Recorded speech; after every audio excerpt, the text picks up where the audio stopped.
Buongiorno a tutti e a tutte. In questo scorcio finale del 2020, anno piuttosto duro per tutti, ci siamo resi conto che non abbiamo riflettuto su un anniversario, i primi 10 anni della riforma universitaria, la legge numero 240 del 2010, meglio nota come riforma Gelmini.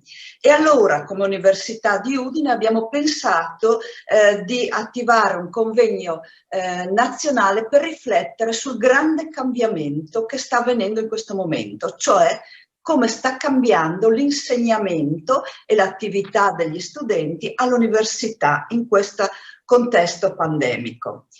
Allora, nel dare il via a questo convegno organizzato dall'Università di Udine, in particolare dal Dipartimento di Scienze Giuridiche e dal suo laboratorio lavoro, con i prestigiosi patrocini dell'AIDLAS, l'Associazione Italiana dei Giuslavoristi, della CASAG, che è la conferenza di tutte le associazioni scientifiche nazionali dell'area giuridica, e avremo tra i relatori il suo attuale presidente, e con grande piacere della SIREM, abbiamo qua il suo presidente, cioè della Società Italiana di Ricerca sull'Educazione Multimediale.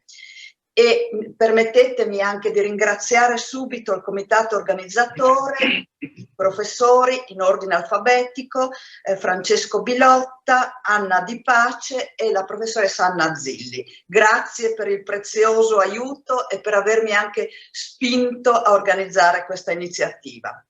E allora passiamo subito ai saluti istituzionali, anche perché il nostro magnifico rettore ha un altro impegno importante accademico, quindi passo la parola al magnifico rettore dell'Università di Udine, il professor Roberto Pintoni. Bene, grazie Marina, buongiorno a tutti, saluto naturalmente te e chi hai nominato del comitato organizzatore, ringraziando naturalmente per questa organizzazione, direi anche a tempo di record, forse proprio per la possibilità digitale, e il Dipartimento naturalmente di Scienze Giuridiche. Un saluto ai relatori che poi rendono naturalmente interessante e renderanno interessante l'evento, e a tutti gli ospiti che so già essere numerosi. Grazie anche ai relatori autorevoli che, diciamo, vengono da fuori, invadono questa stanza virtuale. Hai ricordato il decennale, forse in effetti in questo periodo non si è fatto molto caso a questa ricorrenza, e forse molti di noi diranno ma sono già passati 10 anni. In realtà questa legge ha modificato parecchio l'organizzazione degli ordinamenti didattici, così come la governance e le fasi di reclutamento dell'università. Ha introdotto un coinvolgimento forte degli studenti, la valutazione della didattica che è stata rafforzata, e anche l'attenzione all'assicurazione della qualità, così come un certo impulso voleva essere dato anche alla sperimentazione e all'innovazione didattica. Ecco, devo dire che le università non sempre magari hanno colto queste occasioni per modificare in maniera sostanziale le loro attività, a volte anche in maniera forse come adempimenti. Udine ha cercato di fare il suo come molti altri, anche introducendo revisioni dell'offerta formativa, e devo dire anche una sperimentazione e innovazione didattica. Ricordo il grande lavoro svolto anche dalla professoressa Michelini in questo senso, e tutti molti che hanno collaborato con lei. Detto questo, però, è vero, questo è un attimo che si può cogliere, come dice Marina stessa, come ha dichiarato Marina stessa, per verificare se quello che è successo e che siamo stati costretti a fare in questo periodo, diciamo, può essere colto come opportunità o meno. Io credo di sì, cioè la pandemia ci ha portato a una didattica a distanza, forse più che il learning, che è stata molto di emergenza inizialmente, ma la rapidità con cui tutti gli atenei, compreso il nostro, hanno risposto a questa situazione ha dato anche motivo di riflessione su quanto poi questa attività possa diventare complementare o parte integrante della nostra attività didattica. Quindi le riflessioni che farete oggi, che si aggiungono a quelle che si stanno facendo a vari livelli e in giro per l'Italia, ma che saranno importanti perché delineeranno anche scenari futuri, credo che sia molto importante, e questo potrebbe essere uno dei primi convegni o webinar, come si dice, che stiamo facendo e che faremo sull'argomento. Ricordo che ci sono numerosi studi anche a livello internazionale, perché c'è poco da fare, la metodologia didattica sta cambiando, è necessario centralizzare sullo studente, ma anche la valutazione dell'operato dello studente, la flessibilità dei percorsi, impongono di valutare attentamente proprio questo uso delle tecnologie senza che sia necessario, anzi obbligatorio mantenere e evitare di snaturare quella che è la formazione universitaria, che ha ovviamente nell'attività laboratoriale, lavoro di gruppo e contatto il suo fondamento. Quindi io ci tenevo, nonostante tutti gli impegni che ha ricordato Marina, ma insomma è normale per un rettore, specie fine anno, a dare il saluto di inizio di questo convegno, sottolineandone la valenza e l'importanza. Quindi grazie Marina, grazie a tutti, e finché posso sto collegato. Grazie al magnifico rettore per questo saluto, e ricordo anche che questo convegno è usufruibile in diretta ora su Zoom, ma tra pochi giorni, anche grazie al prezioso aiuto della dottoressa Sveva Gregori, sarà a disposizione sul canale YouTube del nostro Ateneo Play Uniud, e quindi lo potrete rivedere con calma se vi siete persi qualche intervento. Continuando, i saluti istituzionali li abbiamo ristretti al minimo essenziale, ma non poteva mancare la direttrice del Dipartimento di Scienze Giuridiche del nostro Ateneo, e quindi con vero piacere che porgo la parola alla professoressa Elena D'Orlando. Grazie, per me è davvero un onore poter portare in qualità di direttrice i saluti del Dipartimento di Scienze Giuridiche a questo importante momento di incontro e di riflessione organizzato da Marina Brollo e dai colleghi del comitato organizzatore, che ringrazio sentitamente per questa felice intuizione, e ringrazio in particolare Marina Brollo per tutte le energie che profonde nelle sue iniziative nonostante le nuove impegnative sfide che tra poco le attenderanno. Ragionare di didattica a distanza di 10 anni dall'entrata in vigore della legge 240, ma soprattutto farlo in un momento come quello odierno che stiamo vivendo, acquista direi un significato molto particolare, un significato pregnante, perché tutti noi siamo consapevoli che l'università negli ultimi mesi ha cambiato volto, non solo nel nostro paese ovviamente, e questo ha posto una serie di problemi inediti a tutta la comunità accademica, docenti, studenti, personale tecnico-amministrativo. Problemi che tutti noi, sia individualmente, sia nell'interpretare ruoli direttivi o di coordinamento, ci siamo trovati a dover affrontare, spesso a fronte di un quadro normativo che non è stato sempre di grande ausilio per l'interprete. Mi riferisco a situazioni molto concrete, alla necessità di bilanciare tra loro principi, valori, diritti e libertà, tutti ugualmente meritevoli di tutela. Penso evidentemente alla tutela della salute, diritto fondamentale del singolo, interesse della collettività da un lato, ma dall'altro penso anche alla libertà di insegnamento, penso all'alta missione educativa delle università, che declina in modo del tutto particolare poi anche il diritto all'istruzione. Ora, se nella fase diciamo più dura, quella del lockdown per capirci, diciamo che alcune scelte sono state adottate per forza di cose, nella fase successiva, cioè quella a partire dallo scorso autunno, invece si sono dischiusi nuovi scenari che sì, hanno forse gettato anche una nuova luce sullo stesso concetto di autonomia universitaria. E però ovviamente hanno posto anche dei problemi non di poco conto sul significato della nuova didattica.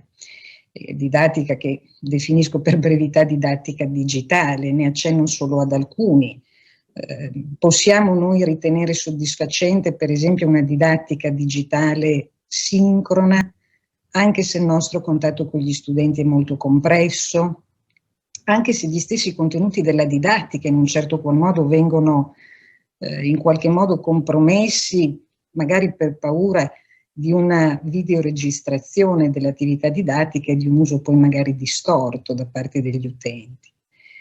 Ma d'altro canto, per esempio, la didattica digitale asincrona, dal punto di vista del contatto con gli studenti, forse presenta problemi ancora maggiori, se non adeguatamente compensata da altri strumenti che permettano comunque di mantenere un dialogo con lo studente. Però c'è anche da chiedersi, possiamo fare a meno di una didattica digitale asincrona, che quindi consente agli studenti di fruirne in qualunque momento, quando sappiamo che ci sono parti anche rilevanti del territorio, anche in questa regione, che non consentono agli studenti l'accesso alla rete, o comunque non consentono agli studenti di accedere alla rete in modo efficace e stabile. Però mi chiedo anche, se puntiamo su una didattica asincrona, possiamo obbligare i colleghi a videoregistrare le loro lezioni? Evidentemente no.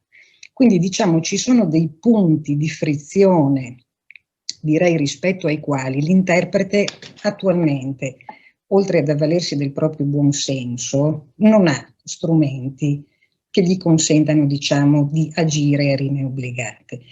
E quindi forse un intervento del legislatore è necessario per pervenire ad una sintesi, perché io penso che il nostro sistema universitario non intenda affatto sottrarsi alle proprie responsabilità. Io penso all'esperienza del nostro Dipartimento, a quella dell'Ateneo che ricordava anche il magnifico rettore.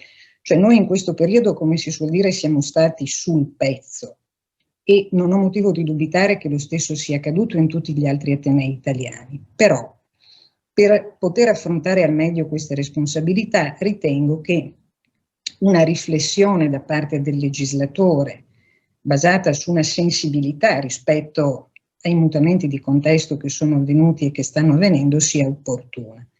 Anche perché ricordo che in alcuni paesi europei questo sta già accadendo a livello nazionale, o addirittura penso al caso della Germania a livello di Länder. Ci sono Länder che hanno già disciplinato a partire dalla scorsa estate in modo nuovo tutto il tema della didattica digitale.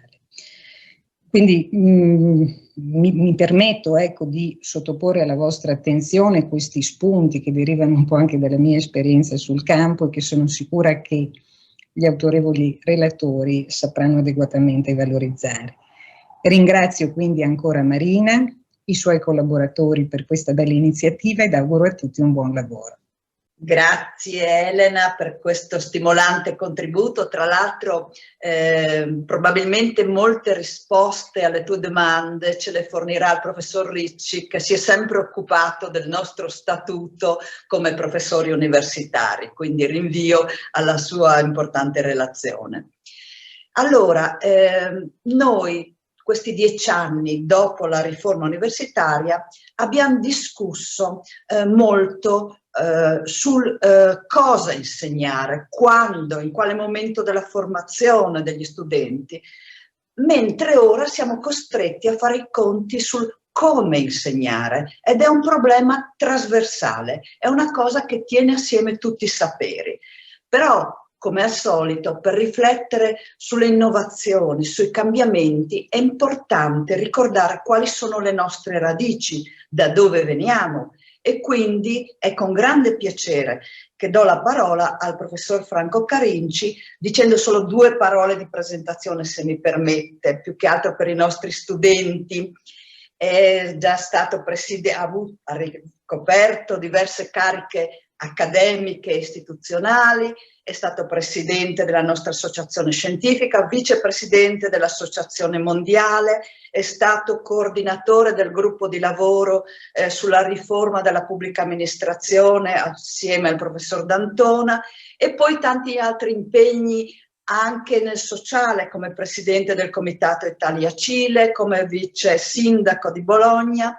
Attualmente si diverte moltissimo a commentare i fatti del giorno in un blog che si intitola In Cammino, per cui chi fosse interessato consiglio di leggere i suoi divertenti interventi. E soprattutto, lo dico per i nostri studenti oggi presenti a questo webinar, è uno dei magnifici 4 degli autori dei manuali che noi usiamo nei corsi di diritto del lavoro.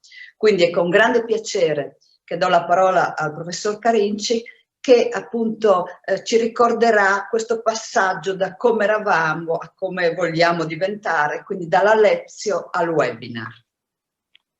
Ma io ringrazio la professoressa Brollo, anche se il ricordo degli incarichi ricoperti in genere appartiene ai necrologi, evidentemente, e io mi sento ancora, se il Covid lo permetterà, ancora abbastanza, diciamo così, presente.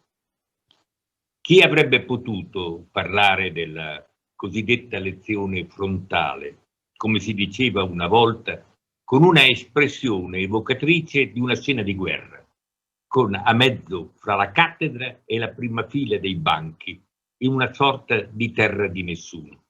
Chi, dicevo, poteva fare un racconto se non un ex professore abituato a viverla dall'una e dall'altra parte, dal primo giorno all'ultimo della sua lunga vita universitaria.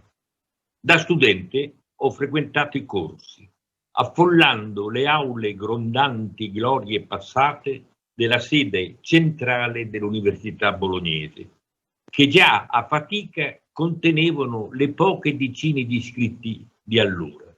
Poi da docente ho viaggiato molto, come si usava prima di poter tornare alla propria sede originaria, da Bologna a Trento, da Trento a Ancona, da Ancona a Sassari e da Sassari di nuovo a Bologna. Senza cambiare, ho conosciuto gli svantaggi e i vantaggi delle sedi esterne. Da un lato i viaggi, gli alberghi, i radicamenti relativi, quasi si fosse sempre di passaggio, dall'altro i rapporti più stretti con i colleghi degli stessi turni settimanali. Esperienze, maggiori ore dedicate alla didattica, esperienze autonome di gestione accademica destinate a farti maturare fuori della cerchia stretta dei tuoi maestri. Ho conosciuto la vita studentesca delle serate, la quieta associazione e la spavalda contestazione, la continua corrente di una gioventù che cambiava continuamente. Certo, già da studente la lezione non era più una traduzione della ricerca nella didattica, era ormai svolta sulla scia di manuali e disposte e predisposte proprio in funzione dell'approfondimento finalizzato all'esame, sì che non pochi le disertavano per concentrarsi sui testi. Al tempo la frequenza era obbligatoria, ma il bidello, circondato da una aureola di autorità, raccoglieva le firme necessarie dietro una modica mancia. Almeno per il primo biennio sono stato assiduo, sia pur lasciando il primo banco alle rare colleghe in una facoltà ancora prevalentemente maschile. Mi piaceva seguire quello che consideravo un rito, con il ritardo accademico di un quarto d'ora, l'ingresso accompagnato da un improvviso zittio, il fluire del discorso di grado ripetitivo dei testi, ma non spesso il docente era preoccupato di sentirsi seguito, quasi che l'impegno consistesse solo nell'esaurire un argomento. Poi chi ascoltava o seguisse o no sembrava un problema del tutto estraneo, ricadente sulle spalle di ogni singolo presente. Non era usuale scendere dalla cattedra, che di per sé garantiva l'assoluta centralità di chi lo occupava, rialzata dal pavimento su un uditorio degradante dall'alto, sì che al tempo stesso permetteva di vedere ed essere visti. Non era usuale prospettare domande nel corso stesso o al termine della lezione. Il professore, così come veniva, così spariva, entrando e sparendo come da nulla, senza alcun accompagnamento. Non c'era ancora tutto il codasso di collaboratori, rarissimi quelli forniti di un posto in organico. C'era solo un duplice obbligo da rispettare severamente: entrare prima ed uscire dopo il professore e mantenere il più assoluto silenzio, anche se il rispetto di tutto questo dipendeva largamente dal grado di autorevolezza di chi parlava dalla cattedra, perché qualcuno non riusciva a tacitare il mormorio che avanzava dal fondo dell'aula come una nube di polvere ingrossata dal vento. In quegli anni ho imparato i vantaggi e i difetti della lezione frontale, per cui avrei tenuto presente nella mia cinquantennale pratica, seppur non dovendoli adattare ai cambiamenti dovuti all'incredibile aumento del numero dei partecipanti, tanto da finire a essere costretto a fare lezioni in cinema, capaci di ospitare alcune centinaia di giovani, sì che la voce, neppure sostenuta da un microfono, si perdeva a metà della sala, da dove una risacca di risate, battute, provocazioni risaliva gonfiata dalla tenuta sonora del soffitto. Ma a contare non era solo il numero, ma anche e soprattutto l'atteggiamento degli studenti, varianti da una generazione all'altra in maniera stupefacente, dall'aggressività anti-autoritaria più spinta alla passività più assoluta, dalla contestazione alla soggezione.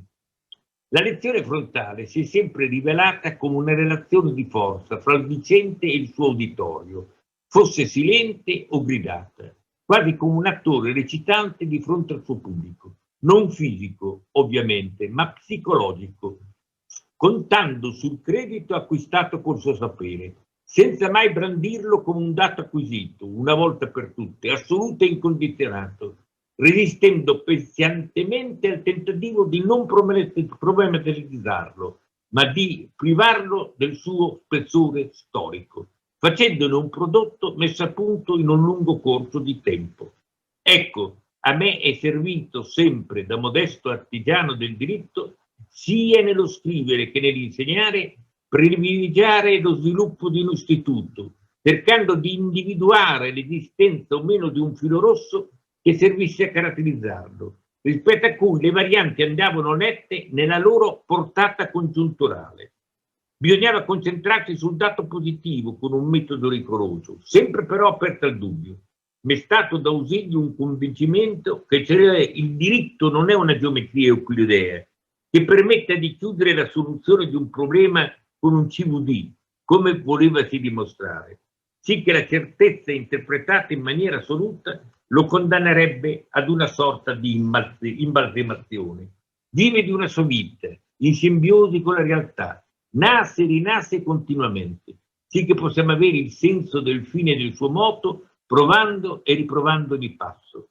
La certezza del diritto è correlata alla pazienza con cui lo si scruta.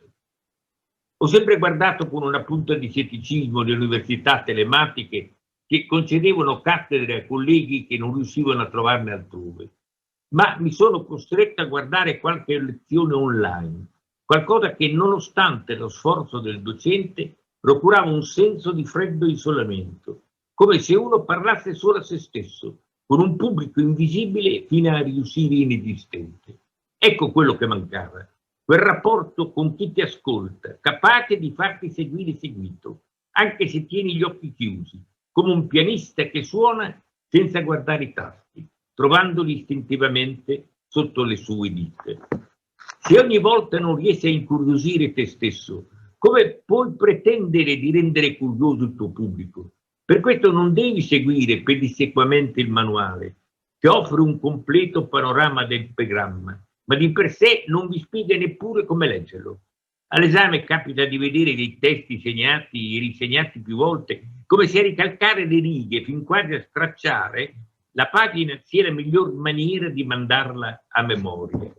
Spiegare anzitutto come studiare, avendo la capacità di selezionare e scalettare l'argomento, ripetere a voce alta usando parole proprie, ma senza dimenticare quelle che sintetizzano concetti base, perché la lingua giuridica ha un vocabolario tutto suo. Capita spesso che lo studente dica che ha capito, ma non riesce a spiegarlo, ma deve imparare che si è capito solo quello che si è poi in grado di far comprendere a un altro. Questo è un punto fondamentale dell'apprendimento. senza di cui rimane solo una vaga impressione. In genere lo studente si difende dicendo che ha letto e riletto il testo più volte, ma proprio questo che tradisce, perché fa solo affidamento su una memoria non aiutata da una comprensione effettiva. Insegnare a studiare sul manuale, con l'ausilio di sintesi e schemi che una volta dovevano essere fatti dallo stesso studente ed ora si ritrovano in molti manuali, ma questo non per doverci far carico di seguirlo, il manuale, alla lettera, lezione per lezione. Dall'esaurimento dell'intero programma devono farsi carico i testi, non le lezioni, perché esse hanno per compito precipuo insegnare il metodo, perché questa è la sola cosa che non è andato a imparare altrove, ma al tempo la sola cosa che rimarrà come chiave di accesso a un diritto in continua evoluzione.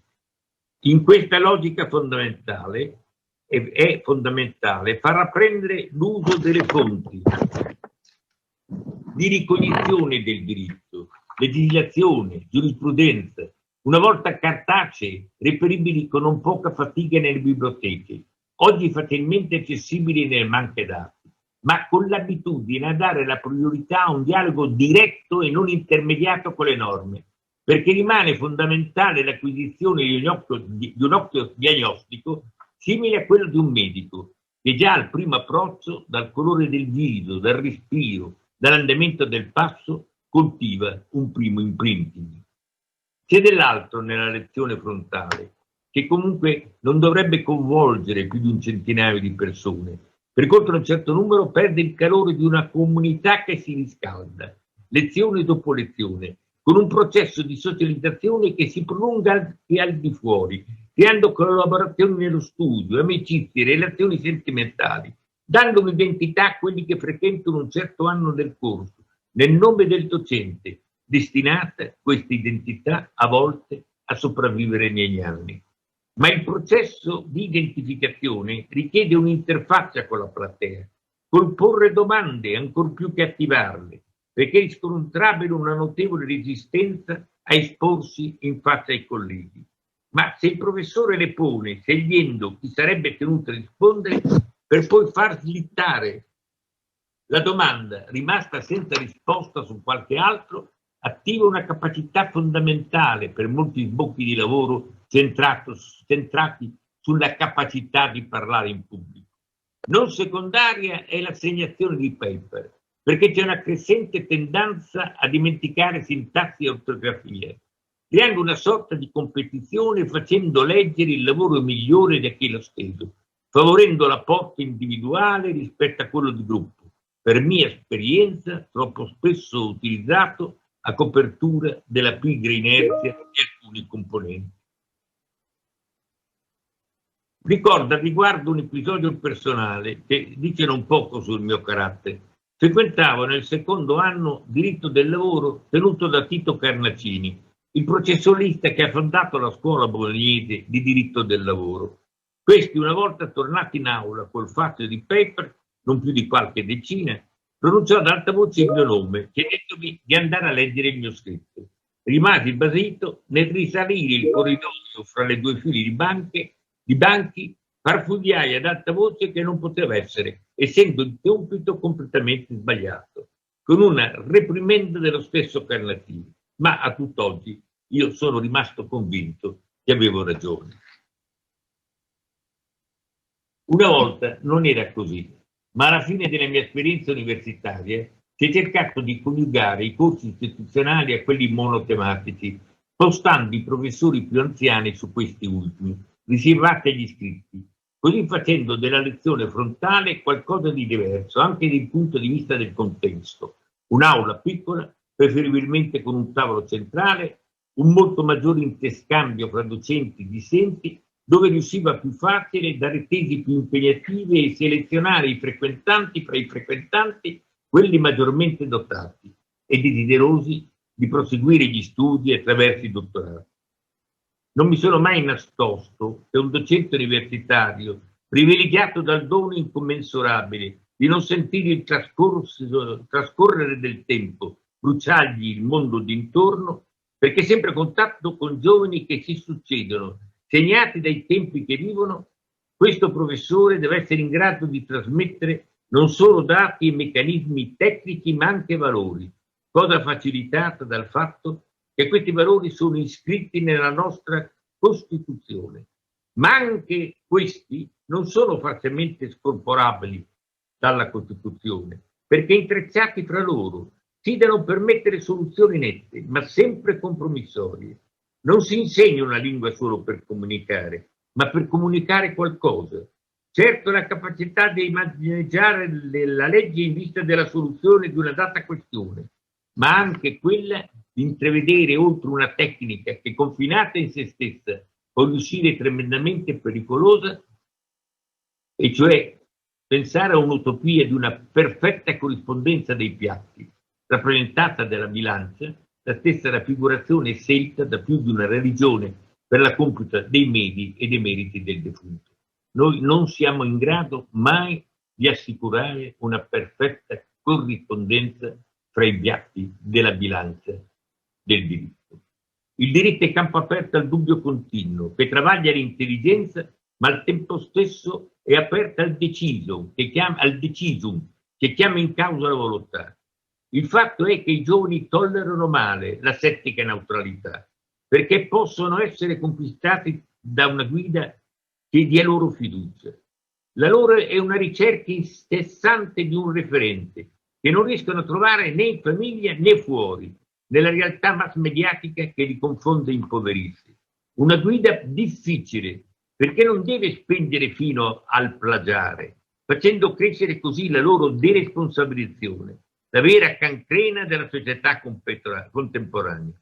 Bisogna abituarli a camminare sulle proprie gambe, specie nel primo passaggio dalla scuola all'università, dove passano da una rigida eterodirezione a una flessibile auto-ordinazione. La cosa più difficile è dar prova di onestà intellettuale, per cui, per prima cosa, bisogna dar conto del proprio intraterra ideologico, cioè non del proprio credo politico-partitico con una qual sorta di collocamento nel continuum destra e sinistra. Oggi, peraltro, di poco o nessun significato rispetto alla soluzione dei problemi assillanti. Ma bisogna darne conto perché poi non emerga surrettiziamente nel corso delle lezioni. Che vuol dire questo? Vuol dire semplicemente prospettare la propria idea della funzione del diritto nella nostra società, con particolare attenzione al settore coltivato, dando importanza alla traduzione positiva dei valori operati dalla nostra Costituzione, ma senza, come ho detto, sottovalutarne assolutamente la natura compromissoria, affidata alla giurisprudenza di una Corte per sua stessa composizione e durata, influenzata dalla congiuntura storica. Tale onestà intellettuale deve essere trasmessa agli studenti, che devono apprendere a conoscere il loro background per non farne l'unico metro di giudizio, alimentando un sentimento partigiano e intollerante che toglie equilibrio al giudizio. La lezione frontale non deve essere considerata disgiunta né dalle esercitazioni né dagli esami. Per le esercitazioni l'ideale sarebbe di poter costruire gruppi non troppo affollati, da far gestire ai collaboratori su parti diverse del corso, in una prospettiva maggiormente finalizzata agli esami. Per gli esami dovrebbe giovare la conoscenza acquisita dal docente nel corso delle lezioni, con uno sforzo di cogliere quello che sta dietro il volto dell'esaminando, senza timore di rendere a volte il dialogo confidenziale di fronte a qualche smarrimento ben percepibile. Aggiungo che spesso, almeno con riguardo al mio costume di esaminatore, ho ripetuto di stare attenti alla domanda, che non dovrebbe essere di mero richiamo di uno istituto, di un pezzo del manuale, ma contenere in sé gli elementi destinati a facilitare la risposta, per verificare un apprendimento non meramente memorico. Tutto questo e altro ancora appartiene al passato? Qualunque apprezzamento si possa fare della lezione a distanza, sempre che non si riduca a una lezione frontale, che allora è sicuramente perdente rispetto a quella in presenza, resta pur sempre il dovere di comunicare, oltre alla nuda esposizione della norma e della sua interpretazione dottrinale e giurisprudenziale, qualcosa di più, tra l'estetico e il valoriale, la bellezza di una lingua destinata a governare la convivenza e la forza identitaria di una comunità che in essa si riconosce, che si allarga in cerchi concentrici dal paese al mondo. È possibile farlo con la lezione da remoto? Grazie professor Carinci per questa meravigliosa fotografia degli ultimi 50 anni. Ultimi 50 anni in cui però la didattica, almeno a livello di valutazione, di attenzione da parte delle istituzioni, è diventata una sorta di Cenerentola. Ora, io ho l'impressione che in questo momento ci siano tutte le condizioni e le opportunità per far sì che la prima missione dell'università ritorni a essere davvero la più preziosa e che quindi la didattica diventi la regina del ballo.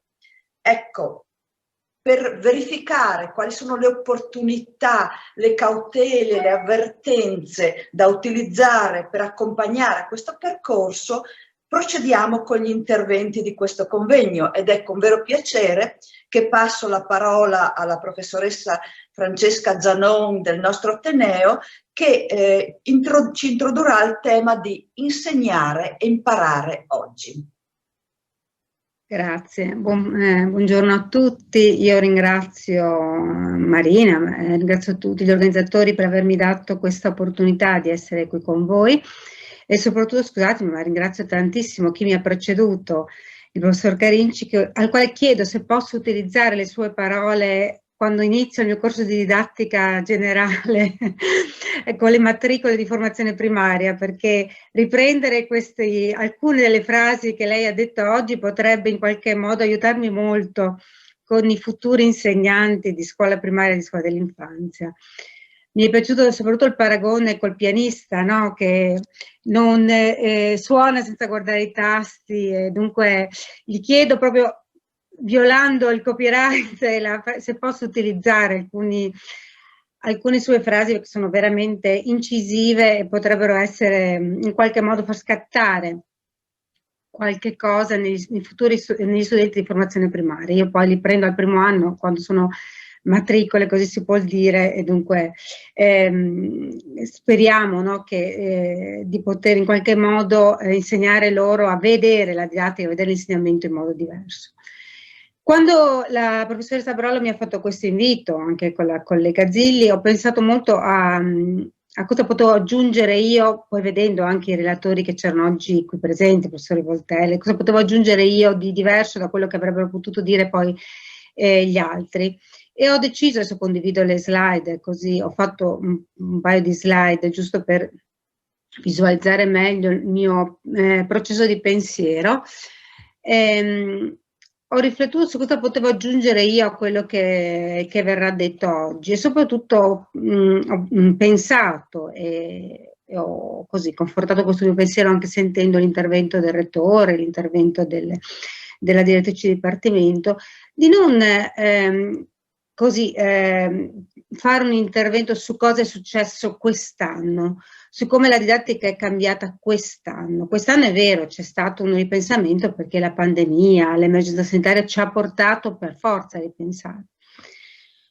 Ma quello che spesso ho detto ai colleghi insegnanti è stata una situazione di emergenza, dunque è stata quasi una forzatura di pensiero. Quello che invece io vorrei è che sempre ci fosse un ripensamento della didattica e che, come dicevamo prima di cominciare questo convegno, ognuno di noi ripensasse che insegnare e imparare non è solo trasmettere delle discipline, conoscere bene dei contenuti, ma è riflettere sulla modalità dell'insegnare, ma su come anche chi abbiamo di fronte apprende, in che situazione è quando apprende. Dunque ho così rispolverato, mi scuserà il professore Volterra, mi scuserà anche il collega Strizzo, lo riporterò delle cose che loro conoscono molto bene, ma in qualche modo ho pensato che non c'era del nuovo da portare, ma ripensare a quelle che sono teorie e modi che hanno sempre rafforzato la didattica. Noi, anch'io, esperti in didattica, ricercatori in didattica, abbiamo sempre portato avanti. E dunque ho pensato a raccontarvi un po' questo mio intervento come una missione verso l'innovazione didattica, no? Il rettore ha parlato di innovazione didattica, abbiamo parlato di opportunità. Ecco, il nostro lavorare dovrebbe essere sempre, indipendentemente, scusate, dalla pandemia, ma una missione verso l'innovazione didattica. Innovazione didattica non intesa come introduzione delle tecnologie. Questa non è innovazione didattica. L'introduzione delle tecnologie è cambio lo strumento, invece della lavagna utilizzo la LIM, invece del utilizzo il padre, ma l'innovazione didattica è qualcos'altro. E soprattutto per fare innovazione didattica ho pensato che ognuno di noi dovrebbe avere 2 valigie, poi ce ne sono, ma io ho pensato a 2 valigie importanti che ognuno di noi dovrebbe avere con sé per partire per questa missione. Una è quella che noi esperti in pedagogia didattica, psicologia dell'apprendimento, eccetera, chiamiamo l'instructional design. Dunque la prima valigia che chi vuol fare innovazione, chi vuol partire per questa, chiamiamola questa missione, dovrebbe avere è quella dell'instructional design. Ossia proprio il pensare che entrare in aula, insegnare, trasmettere conoscenze vuol dire anche applicare delle linee guida che derivano dalle scienze dell'apprendimento e dall'istruzione. Insegnare, diciamo, non è solo avere dei contenuti, ma vuol dire applicare anche proprio queste linee guida per dare che cosa? Qualità al nostro processo di formazione. Dunque, il primo bagaglio che dobbiamo prepararci è proprio tutti noi dovremmo conoscere queste linee guida legate proprio alle scienze dell'apprendimento e dell'istruzione. Questo non vuol dire che chiunque entra in aula deve leggersi manuali interi di pedagogia didattica o diventare ma in qualche modo essere consapevole che entrare in aula vuol dire anche avere questo. Vuol dire entrare in aula e in qualche modo sapere che ci sono queste teorie che riguardano l'instructional design che trovano applicazione in tutto, nell'aula, nell'e-learning, nel lifelong learning, nella formazione scolastica universitaria, nella formazione formale e informale. Dunque in qualsiasi situazione noi ci troviamo a insegnare, ma anche ci troviamo ad apprendere anche dall'altra parte, c'è l'applicazione di queste linee guida dell'instructional design e dunque anche nella formazione a distanza, anche nella formazione mista. Io qui ho messo il vecchio termine, il learning e blended. Adesso quest'anno abbiamo avuto un proliferare di termini dal DAD al DDD, ce ne sono tantissimi. Io sono rimasta intanto a questi più comuni. E dunque cosa ci dice? Cosa ci dice questo instructional design? Perché è importante avere questo bagaglio quando partiamo per questa missione?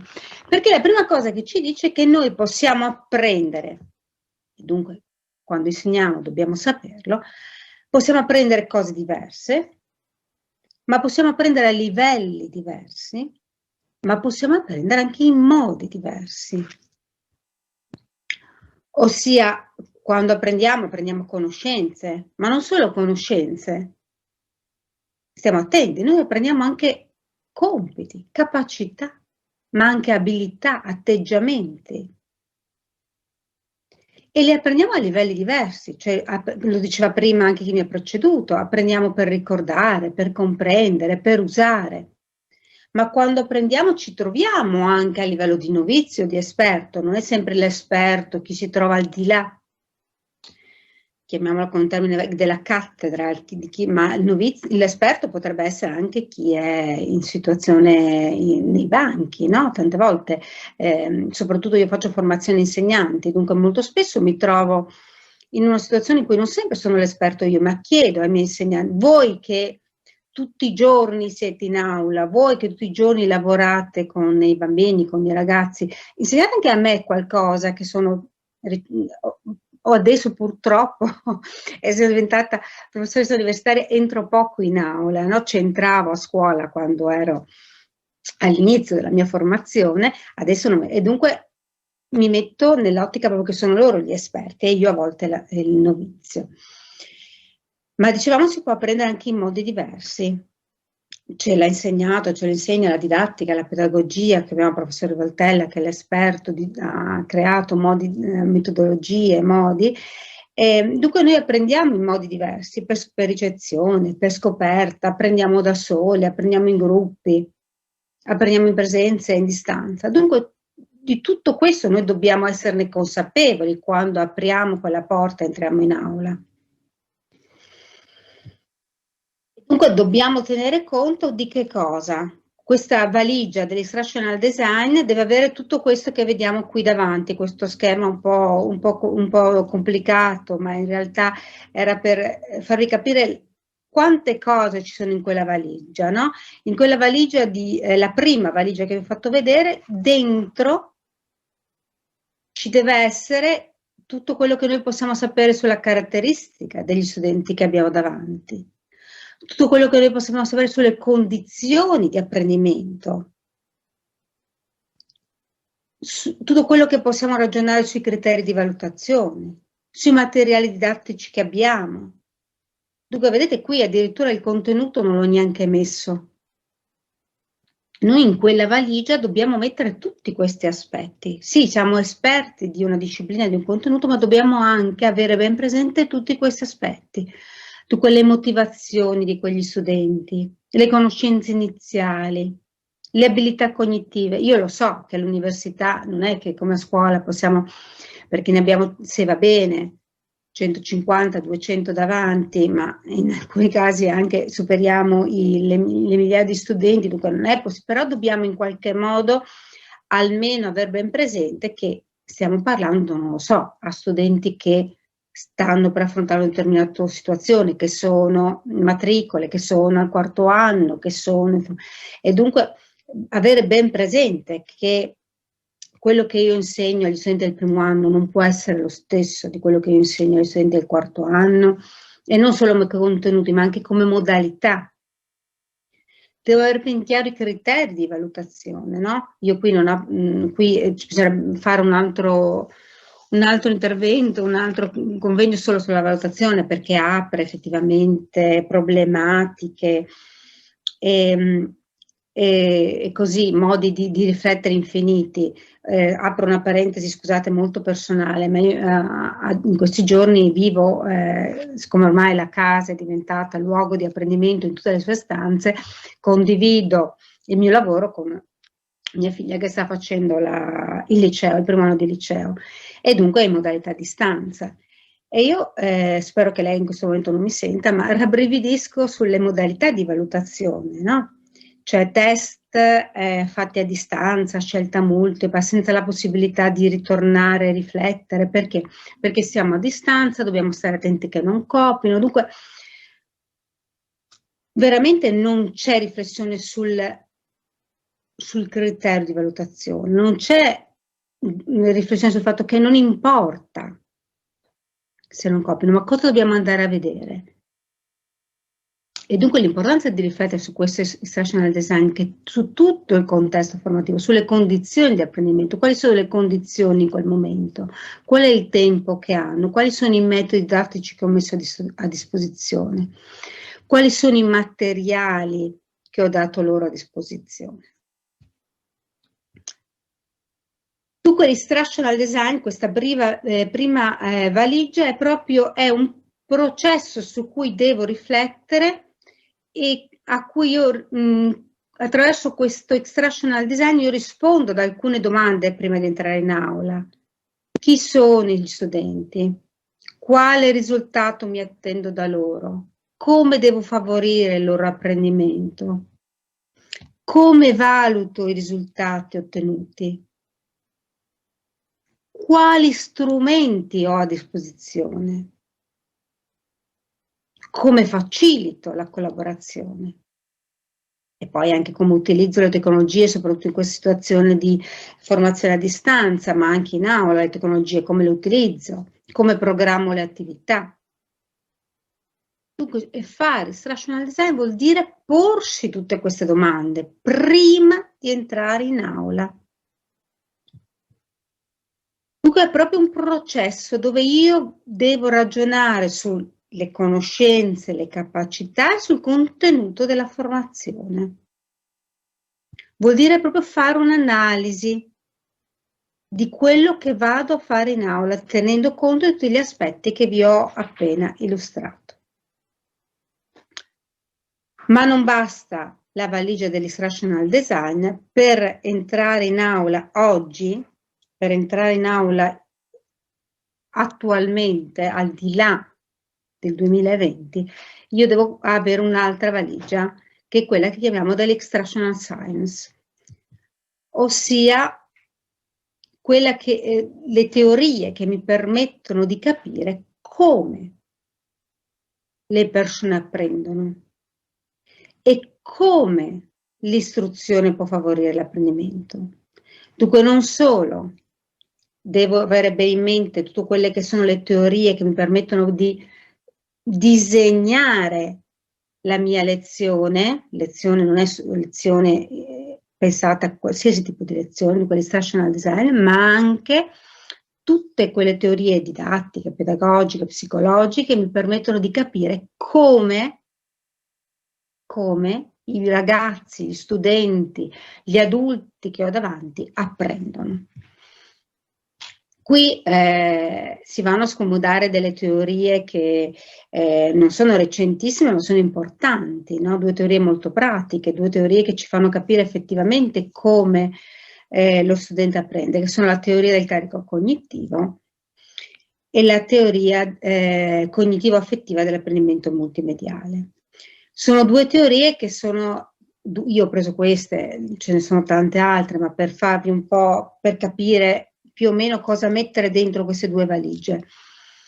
Sono due teorie che si basano proprio sulle caratteristiche della architettura cognitiva umana, come la persona apprende, come assimila le conoscenze, e si basano proprio sull'evidenza empirica.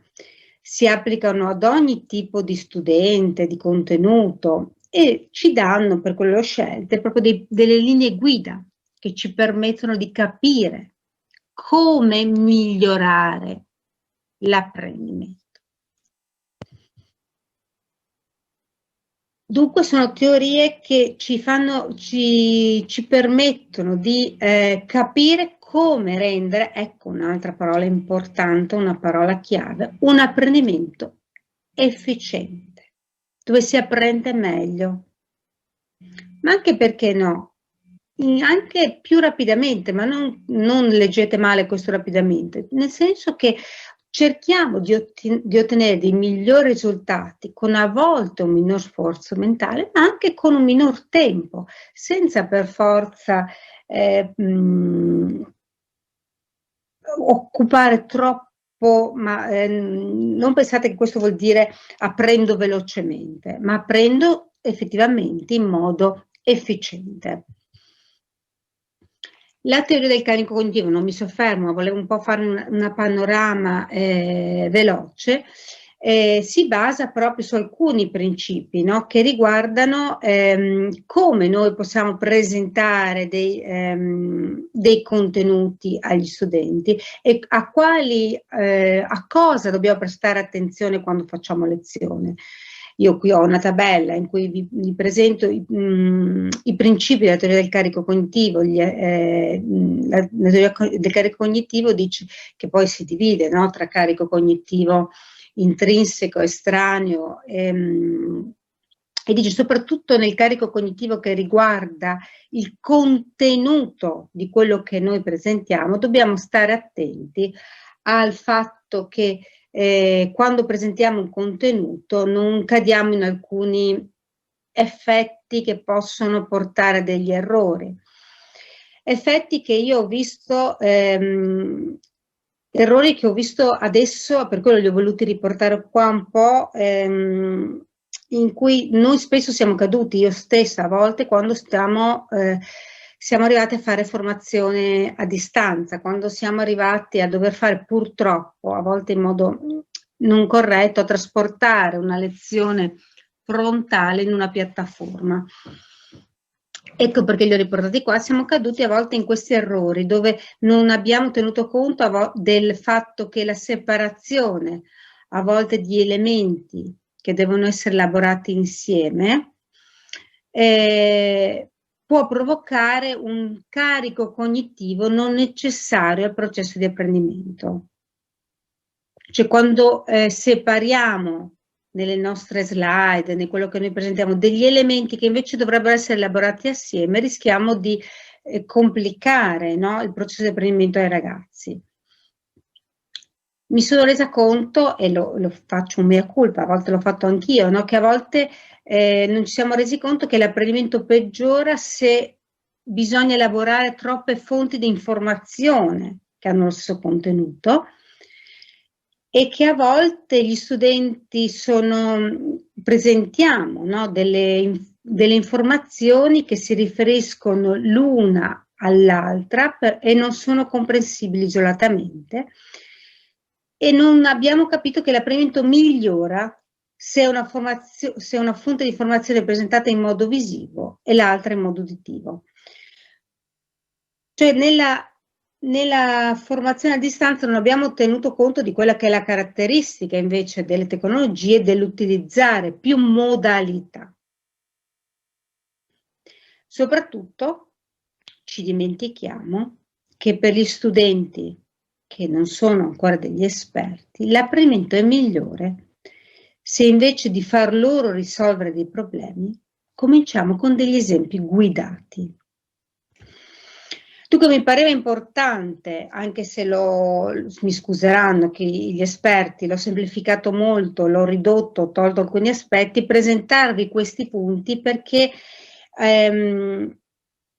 adesso, attualmente, noi abbiamo lavorato molto sul formato dell'istruzione, su come presentare i contenuti, non tenendo conto di queste teorie. Dunque, quando partiamo, per questa missione dell'innovazione didattica, dobbiamo in qualche modo tenere conto anche di questi aspetti. Per esempio, vi dicevo l'effetto della ridondanza. L'apprendimento peggiora se lo studente deve elaborare simultaneamente due fonti di informazione che hanno lo stesso contenuto. Cioè a volte noi diamo lo stesso contenuto e lo diamo in slide e lo diciamo, lo leggiamo come gobbo, a volte lo presentiamo anche in forma uditiva e rischiamo di sovraccaricare e dunque di fare un effetto ridondanza, anche se ricordiamoci la ridondanza non è sempre negativa. Io adesso qui ho riportato alcuni esempi, ma il tempo corre, dunque non mi soffermerò.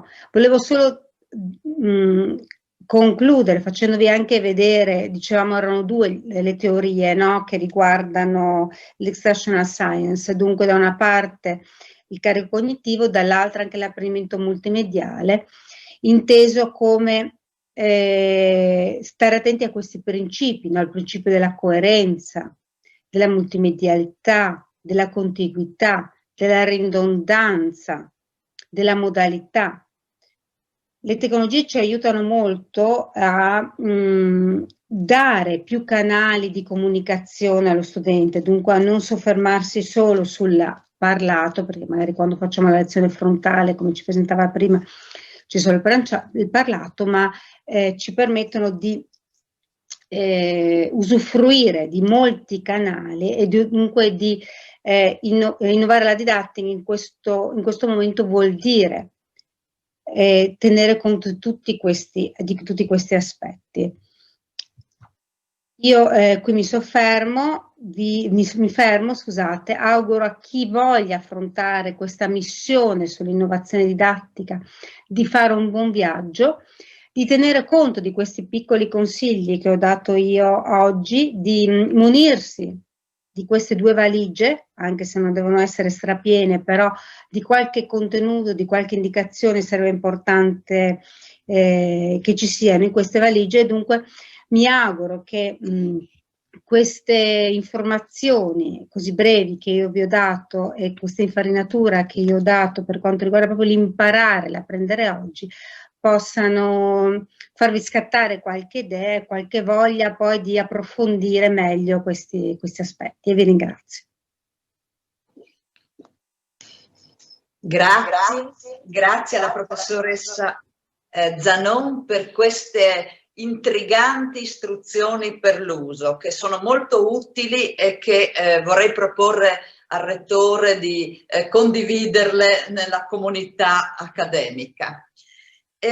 Allora, con Francesca ci stiamo avvicinando alla questione centrale, cioè ci siamo resi conto che il problema dell'insegnare dipende dal come si apprende, quindi bisogna spostare l'attenzione sulla modalità dell'apprendimento, tenendo presente in particolare le nuove sfide che riguardano la didattica universitaria, che riguardano in particolare il compito futuro di insegnare a studenti adulti, perché una delle sfide importanti del futuro sarà quello di effettuare delle manutenzioni delle professionalità che stanno diventando obsolete, quindi di un aggiornamento di competenze vecchie.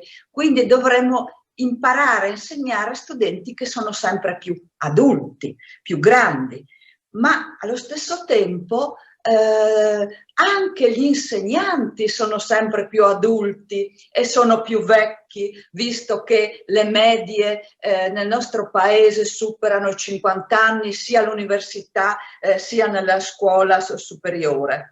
Quindi insomma degli insegnanti sempre più vecchi che a loro volta devono apprendere modalità nuove. Quindi ben vengano queste istruzioni, queste linee guida. E quindi, lo confesso, in questo momento di emergenza, di didattica a distanza improvvisata, perché non eravamo abituati, non l'avevamo sperimentata, per me sono state utilissime le linee guida, il compendio per l'università che ha predisposto la SIREN. E quindi ringrazio di cuore e pubblicamente il professor Pier Cesare Rivoltella, che è il presidente della SIREN, che si è preoccupato di fornirci con tanti webinar interessanti, coinvolgenti e molto istruttivi, di darci i fondamenti per affrontare questa nuova sfida. E colgo l'occasione anche per ringraziare la professoressa Anna Di Pace per avermi permesso di entrare in collegamento con questa stimolante realtà. A lei la parola.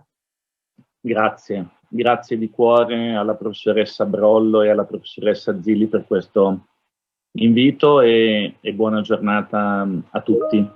Sono molto contento di essere qui e di ragionare insieme a voi di temi che ritengo di straordinaria importanza per l'università oggi. Ecco, parto subito richiamando velocemente due idee importantissime che recupero dagli interventi di chi mi ha preceduto. Almeno queste due idee credo che debbano essere messe in agenda. Dal professor Carinci recupero l'importanza di comprendere che quello che manca di più quando si opera in modalità di distance learning è la nostra capacità di sentire l'aula. Sentire l'aula nel senso di percepirla, proprio come l'attore percepisce se quella sera il teatro è carico, è in tensione. È qualcosa che non è legato alla percezione uditiva o alla percezione visiva, ma è qualcosa che riguarda una sorta di sesto senso, un'intuizione sostenuta dal nostro intero corpo e che ci indica una delle questioni principali su cui poggiare l'attenzione quando si passa a distanza, che è la questione del feedback. Perché il feedback è autopoietico e genera loop indipendentemente da noi quando siamo in aula. Quando siamo a distanza e ci viene sottratta l'aula, il feedback non si genera da solo. Abbiamo bisogno di provocarlo. E questo, come dire, potrebbe essere un primo tema, una prima pista di lavoro interessantissima per chi, come ad esempio nel vostro Ateneo Francesca, si occupa di didattica, per accompagnare i docenti a comprendere che cosa cambia quando il setting si sposta dall'aula alla distanza. E dall'intervento di Francesca recupero una seconda idea fondamentale. Lei ha detto tante cose estremamente interessanti. Alla base di tutto quello che ha detto c'è la consapevolezza di come, soprattutto quando si progetta per il distance learning, la progettazione abbia bisogno di diventare esplicita. Una delle grandi lezioni che noi abbiamo appreso da questa crisi e da questa emergenza è che la progettazione didattica vada esplicitata. Nelle nostre professioni la progettazione tende ad essere implicita. Che vuol dire che cosa? Vuol dire che abbiamo dentro di noi una sorta di pilota automatico che sulla base della nostra esperienza ci fa sapere quanto tempo ci vuole per spiegare quella determinata cosa e in quali modalità sappiamo che tutto sommato la cosa funzioni. Tutto questo rimane a livello implicito. Nel momento in cui occorre invece progettare per la distanza, l'implicito, le competenze tacite non bastano più, occorre fare lo sforzo della esplicitazione. E guardate, sempre in didattica la esplicitazione è garanzia di miglioramento della qualità, perché quando esplicito innesco inevitabilmente la mia riflessività. Finché non esplicito, non è detto che rifletta sulle mie pratiche. E quindi mi sono permesso di richiamare velocissimamente all'inizio del mio intervento almeno queste due idee, perché le ritengo due idee centrali, e ringrazio sia il professor Carinci che Francesca Zanon per averle sottolineate. Io ragiono brevemente sull'apprendimento adulto, che è il tema che mi è stato affidato e che, come suggeriva la collega Brollo, è un tema anche questo interessante, importante. È importante sui due versanti. Sul versante di noi docenti, che siamo adulti, e quindi mi pongo il problema di che cosa significhi per noi, abituati a fare didattica in un certo modo, disporci ad apprendere un nuovo modo di fare didattica. Ma vale anche lato studenti. Perché? Perché lo studente è già un giovane adulto quando esce dalla scuola secondaria di secondo grado ai primi anni dell'università, e a maggior ragione diventa sempre più adulto man mano che ci spostiamo verso la terza missione. E credo che la vostra comunità scientifica, in modo particolare, il problema della terza missione, dell'aggiornamento professionale, dello sviluppo professionale, ce l'ha assolutamente nel mirino. E ragiono brevemente per rimanere nei tempi. Ecco, io credo che una corretta comprensione dell'apprendimento adulto deve riconoscersi, o deve riconoscerlo, l'apprendimento adulto, all'interno di un paradigma che è il paradigma emancipativo, figlio della teoria dell'apprendimento trasformativo di Jack Mezirow.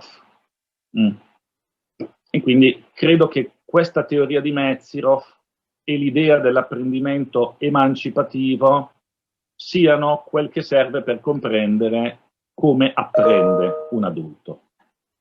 E ricondurre l'apprendimento adulto dentro una prospettiva di apprendimento emancipativo significa mettere in conto, dare per scontato che non funzionino per l'apprendimento adulto due altri paradigmi di comprensione dell'apprendimento storicamente molto accreditati, che sono il paradigma oggettivista e il paradigma interpretativo.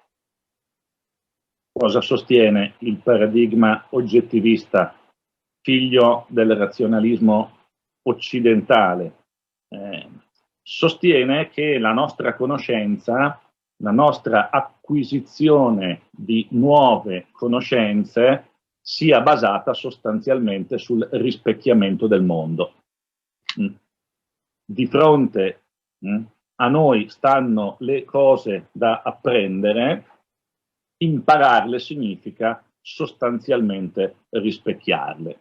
Se questo rispecchiamento è adeguato, l'apprendimento è corretto e poggia su giudizi, su proposizioni vere. Se non è adeguato, l'apprendimento è scorretto e ci andiamo a costruire false idee, false credenze. L'altro modello, il paradigma interpretativo, è figlio della rivoluzione cognitiva degli anni 50-60 del secolo scorso ed è basato invece sull'idea che la conoscenza sia il risultato di una costruzione sociale sempre storicizzata. Il paradigma interpretativo è quello tipico del costruttivismo sociale, del costruttivismo socioculturale. In questo secondo caso il problema della verità è un po' più difficile da porre e il problema per voi giuristi tende a risolversi di solito nella prospettiva del consensus hominum. Quello su cui tutti ci troviamo d'accordo, in fondo è quello che sulla base dell'accordo interno alla comunità ha ragione, ha fondamento di verità tra molte virgolette. Credo John Rawls, ma non soltanto lui, sono i nomi di autori che possono essere portati a supporto di questa seconda prospettiva. Il paradigma emancipativo, invece, sostiene che noi apprendiamo nuova conoscenza a partire dalle nostre cornici di riferimento. E questo è tipico dell'apprendimento dell'adulto. Da che cosa sono formate le nostre cornici di riferimento? Sono formate, dice Metzirov, da una parte da prospettive di significato, dall'altra parte da schemi di significato. E gli schemi di significato vanno intesi come ciò che specifica, precisa e declina le prospettive di significato. Che cosa è una prospettiva di significato? È un habitus mentale, è un nostro orientamento generale. Potrei fare tutta una serie di esempi, provo a fare l'esempio di un docente universitario abbastanza resistente nei confronti dell'innovazione didattica. Ecco, la prospettiva di significato che costituisce la cornice di riferimento di quel docente potrebbe essere una prospettiva di significato riconducibile alla didattica istruzionista. E la didattica istruzionista è una didattica in cui il docente parla perché detiene il sapere e lo studente ascolta perché non lo detiene e il suo problema è di registrare in maniera scrupolosa quello che il docente gli trasmette. Questa prospettiva di significato si definisce attraverso schemi di significato, dice Metzirov. Di che cosa consistono, in che cosa consistono questi schemi di significato? Consistono ad esempio in credenze. Ecco, per rimanere all'esempio che stiamo facendo, una credenza del docente istruzionista è che la didattica, per essere di qualità, debba svolgersi in presenza. Oltre che di credenze, gli schemi di significato possono consistere di attitudini. Una attitudine, ad esempio, del docente istruzionista duro e puro è l'attitudine a presentare il proprio pensiero senza molte interruzioni. Anzi, facciamo così, senza nessuna interruzione, le domande alla fine. E siccome quel docente è autorevole, per non dire autoritario, spesso le domande alla fine non arrivano perché i poverini sono compresi dal sacro terrore di dire qualche cosa che potrebbe essere una stupidaggine. E quindi in quelle aule la percezione di status nei confronti di questo docente rischia di bloccare, qualsiasi possibilità di interazione intelligente dell'aula con lui. Gli schemi di significato possono essere anche sentimenti. Tra i sentimenti del docente istruzionista ci potrebbe essere la paura della tecnologia, ad esempio, o la scarsa fiducia negli studenti, che, se la valutazione è svolta a distanza, copieranno di sicuro, e quindi o mi date un sistema di proctoring che si impadronisca della telecamera e del microfono del computer dello studente, altrimenti non c'è spazio per la serietà della valutazione. E da ultimo sono schemi di significato anche i giudizi di valore. E uno di questi giudizi di valore per il docente istruzionista è che la distanza sia, nelle migliori delle ipotesi, solo un pessimo surrogato della presenza, e quindi si aspetti con ansia il momento di poter tornare finalmente in aula. Ecco, questo per sintetizzare in maniera anche un po' simpatica gli elementi che servono a definire una cornice di riferimento. Allora, se abbiamo capito questo passaggio, allora capiamo anche che perché un adulto apprenda, e apprenda veramente, non è sufficiente esporlo ad una attività di formazione. Non è sufficiente rendergli disponibili delle informazioni. Pensare che il semplice fatto di comprendere lo faccia optare per il cambiamento non è sufficiente. Perché?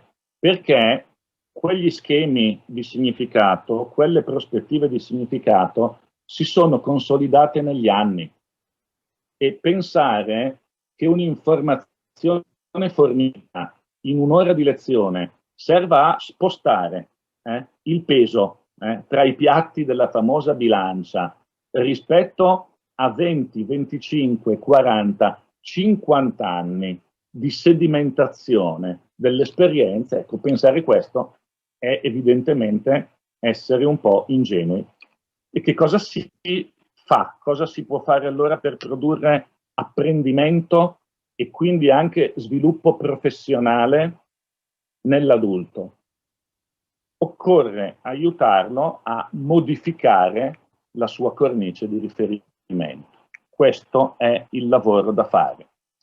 E lo strumento per modificare le cornici di riferimento è la riflessione critica. Promuovere riflessione critica.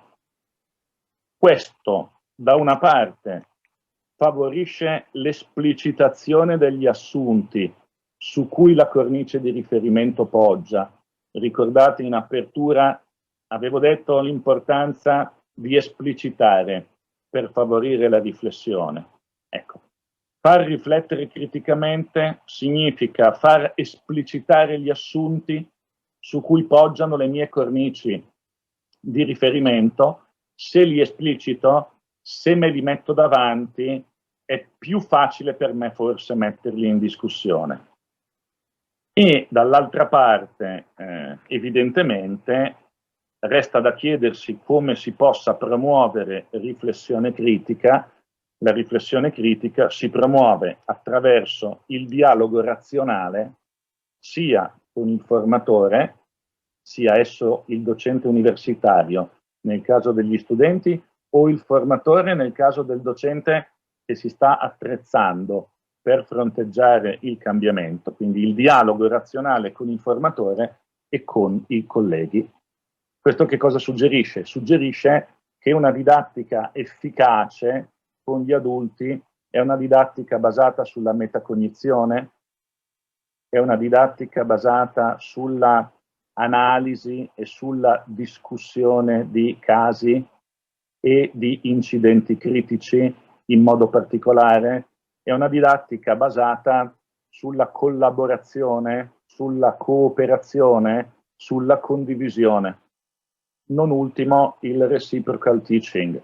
Quello che il professor Carin ci diceva in un passaggio della sua relazione, e cioè che ho veramente imparato solo nel momento in cui mi accorgo di saper spiegare a dei colleghi Questo è fondamentale. Nella famosa piramide dell'efficacia degli apprendimenti che gira da tanti anni nel web, gli apprendimenti più efficaci sono proprio quegli apprendimenti che noi sviluppiamo quando ci prepariamo per spiegare a nostri colleghi qualcosa. E questo evidentemente indica nella direzione di una integrazione della prospettiva della lezione frontale, che forse, per evitare di adottare linguaggio bellico, come giustamente suggeriva il professor Carinci, sarebbe meglio chiamare lezione magistrale. La lezione del maestro, come lui osservava e lo osservava con grande correttezza, la lezione del maestro ha per compito precipuo di insegnare il metodo. Questo bisogna ricordarsi. Non serve a trasferire informazioni la didattica frontale, ma serve a far vedere agli studenti una messa in forma magistrale da modellizzare del sapere, della conoscenza. Se la lezione magistrale è quello, serve ancora messa in relazione con quelle didattiche attivanti che sono in grado di accompagnare l'adulto a produrre riflessione. Chiudo con una citazione dello stesso Mezirow, che scrive in un suo libro: abilità, sensibilità e insight sono rilevanti per partecipare al dialogo critico-dialettico. Si tratta di avere una mente aperta, apprendere ad ascoltare empaticamente, mettere tra parentesi i giudizi prematuri e cercare un terreno comune. È un'indicazione di metodo, ma è anche, credo, un'indicazione di merito rispetto ad una etica del mestiere di studente e ad una etica del mestiere di docente. Grazie. Grazie al professor Rivoltella per il bellissimo intervento. Ero tutta presa a prendere appunti, utilissimi anche per impostare la didattica nei master, in cui poi dobbiamo intrecciare questo ragionamento di insegnare ad adulti con tipicamente delle modalità di insegnamento interdisciplinare, perché poi abbiamo in aula adulti con competenze e formazione diversa.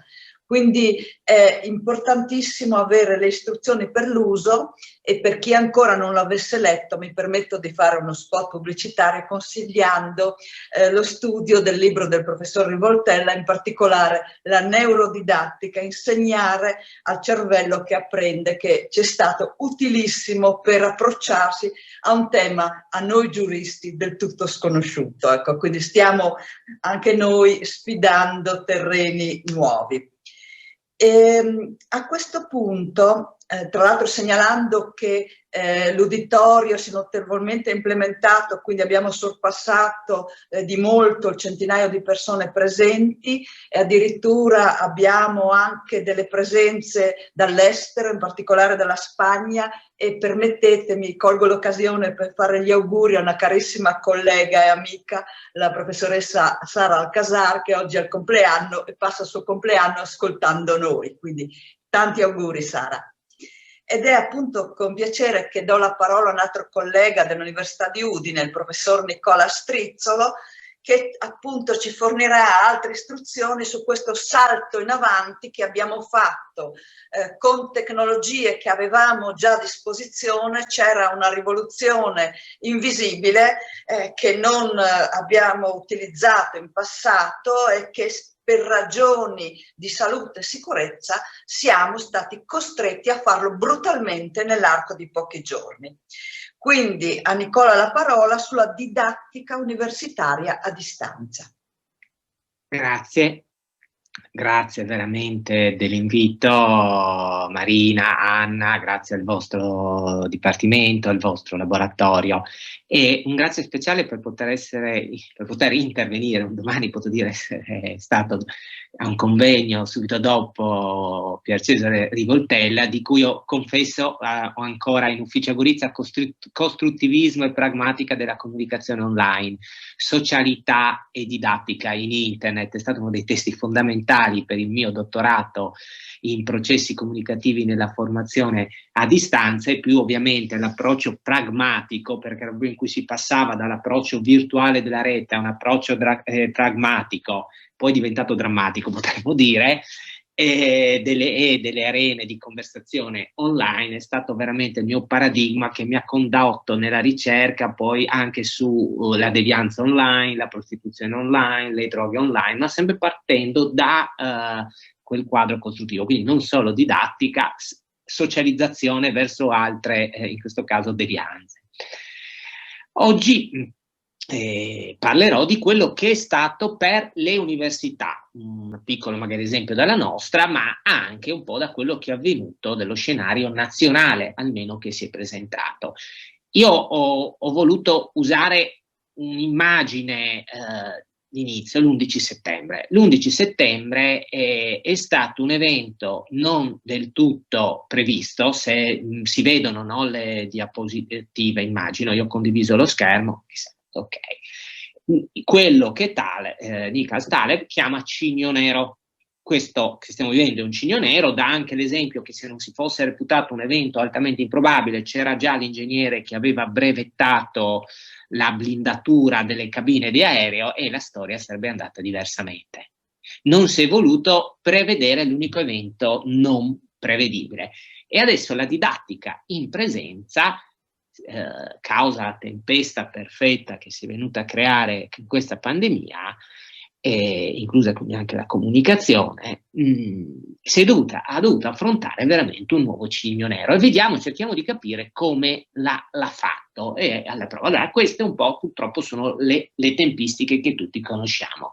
Dal 23 febbraio più o meno al nord inizia la chiusura delle università, Lombardia, Piemonte, Veneto, Emilia-Romagna, Friuli-Venezia Giulia e Liguria, 4 marzo anche tutti gli altri atenei, e quindi tutti siamo costretti alla didattica a distanza. La differenza tra l'e-learning e l'e-learning richiede una pianificazione e un'orchestrazione di tutti gli strumenti, invece c'è proprio stata un'immissione, quindi molte volte una trasposizione anche della didattica frontale attraverso gli strumenti possibili a distanza.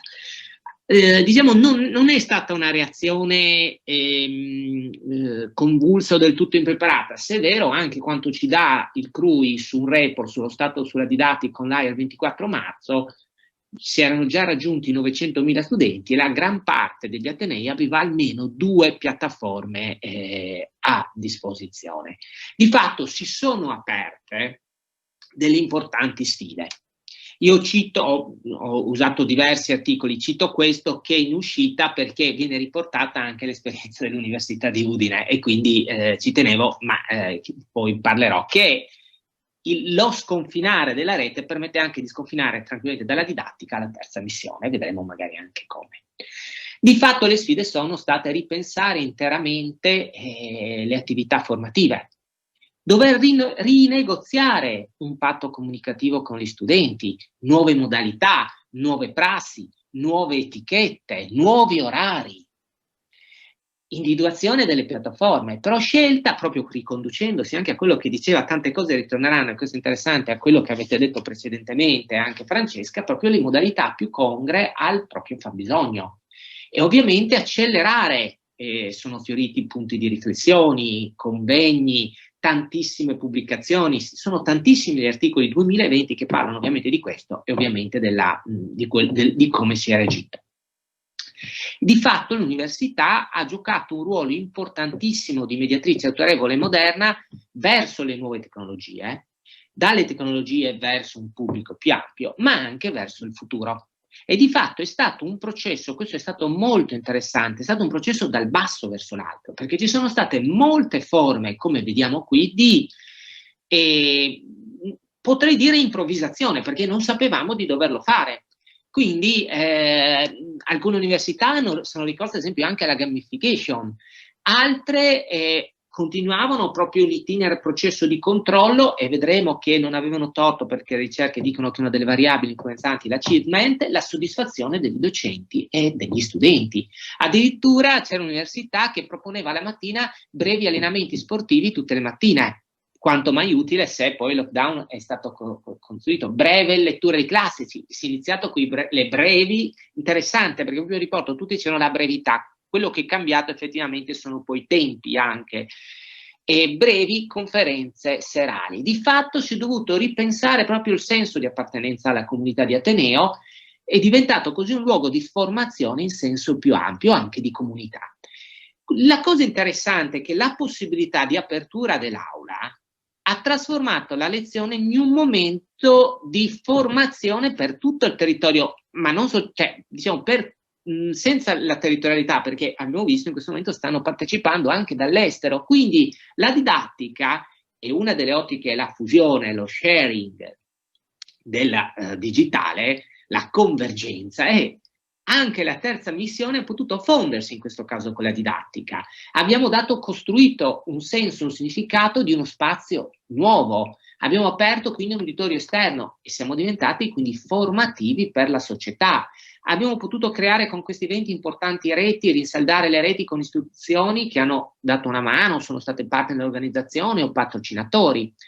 Fare intervenire in maniera anche abbastanza più facile, senza spostamenti, quindi facilitata, autorevoli esperti esterni in questo caso. E abbiamo offerto ovviamente quindi a tutto un pubblico esterno la possibilità di partecipare, non soltanto di essere uditorio, di partecipare, di fare domande, di intervenire, di vedersi in aula, che è diverso il seguire come uditore, la partecipazione. E addirittura abbiamo reso, che questo è stato molto importante nel lockdown, rendere attivi studentesse e studenti nell'organizzare eventi, cioè quindi dargli la possibilità di concretizzare pratiche concrete anche nell'immaterialità, nella quale si rischia di svanire il senso e la motivazione alla partecipazione in spazi digitali e pertanto intangibili. Qual è la differenza tra una serie televisiva di Netflix che guardo 5 ore e una lezione che magari guardo altrettanto 5 ore? Qual è la confusione? Cioè, come evito la confusione? Ma la evito proprio a lezione. Io posso interagire ricorrendo magari alla Flipped Classroom, però a fare. Questo è stato molto importante per non perdere proprio il senso, l'attaccamento alla realtà.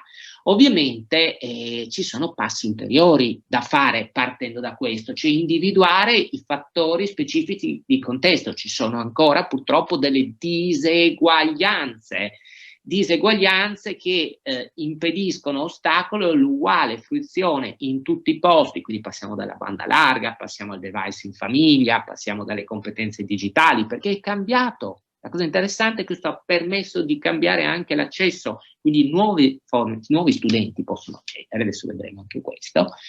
Rilanciare la formazione dei docenti e degli studenti mediante competenze trasversali al curriculum, le competenze per imparare, quelle che erano quindi esigenze cognitive e formative legate a tutte le diversità in campo, e ovviamente ricorrere a quella che ovviamente è Roberto Rivoltella, cioè Piacere Rivoltella è uno, diciamo, dei fondatori in Italia di quella che è la media literacy. Strumenti quindi permettere di conoscere, di padroneggiare con sguardo critico, strumenti quindi propriamente critici in grado di favorire l'elaborazione attiva dei contenuti mediali e pertanto la capacità di orientarsi e di organizzare le conoscenze in un contesto in cui l'esposizione ai media in questo momento è amplificata, perché abbiamo una inedita forma di isolamento, cioè c'è solo questo in questo momento per relazionarsi con le persone, e c'è stato in momenti estremi ancora di più, non si poteva se non uscire per fare la spesa, fare un giro, quindi questo era la finestra sul mondo, e noi università insegnavamo ed eravamo anche responsabili in questa forma di socializzazione. Ci sono anche degli sviluppi che lascio in questo caso ovviamente a chi più esperto di me, a economisti, a esperti dell'organizzazione, anche a geografi sociali. Effettivamente è venuta a mancare una risorsa importantissima per i territori. Per alcuni territori ci sono città che hanno solo un'università e senza gli studenti muoiono, non ci sono affitti. Perché gli studenti, c'era addirittura a settembre una ricerca, se non sbaglio, di immobiliare.it, 200% di appartamenti sfitti. E quindi cessa tutta quell'economia di servizi e consumi che ruotava intorno agli studenti. Però questo ha avvantaggiato gli studenti perché ha fatto abbattere dei costi. E dall'altra parte molte università sono venute incontro alla crisi economica che molte famiglie si trovano ad affrontare, abbassando le tasse. E ovviamente sono cambiate le modalità di fruizione, non più sincrona ma asincrona. Questo ha aumentato la possibilità di fruizione dell'università, quindi è probabile che andremo ad aumentare gli studenti e anche la tipologia, più anziani, lavoratori. La cosa però, e poi proprio sarà su questa la conclusione, cioè l'attrattività dell'università. Ci sono università purtroppo meno titolate, meno prestigiose, ma hanno un vantaggio, e questo lo dirò in chiusura, rispetto alle più prestigiose. E quindi se non possiamo fornire un territorio a un'alta qualità della vita, un'alta vivibilità, c'è il rischio che vadano poi su università il cui titolo ha un maggior peso, un maggior nomea. Cosa dicono i dati 2020 da diverse ricerche? Più o meno quello che sapevamo già dalle prime ricerche sulla formazione a distanza. Quali sono i fattori che influenzano il successo nella formazione a distanza universitaria? La soddisfazione degli studenti nell'utilizzo ha favorito la collaborazione con l'organizzazione, la collaborazione fra studenti, fra colleghi e studenti.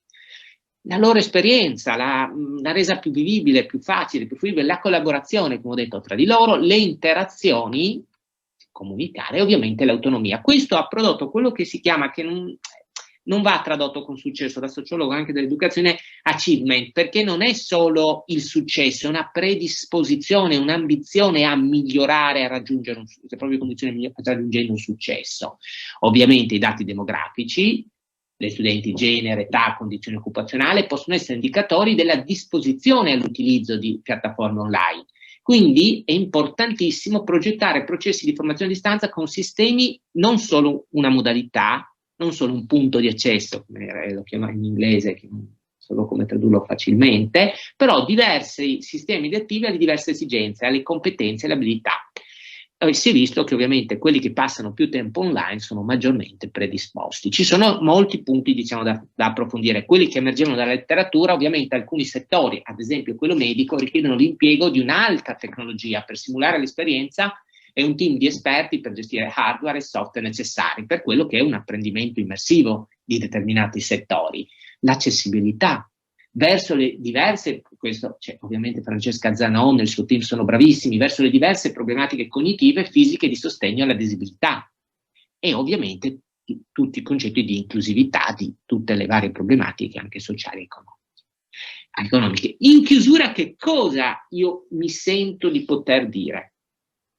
Proprio applicandosi, parliamo ormai 2005, il libro che ho citato di Rigoldella è del 2003.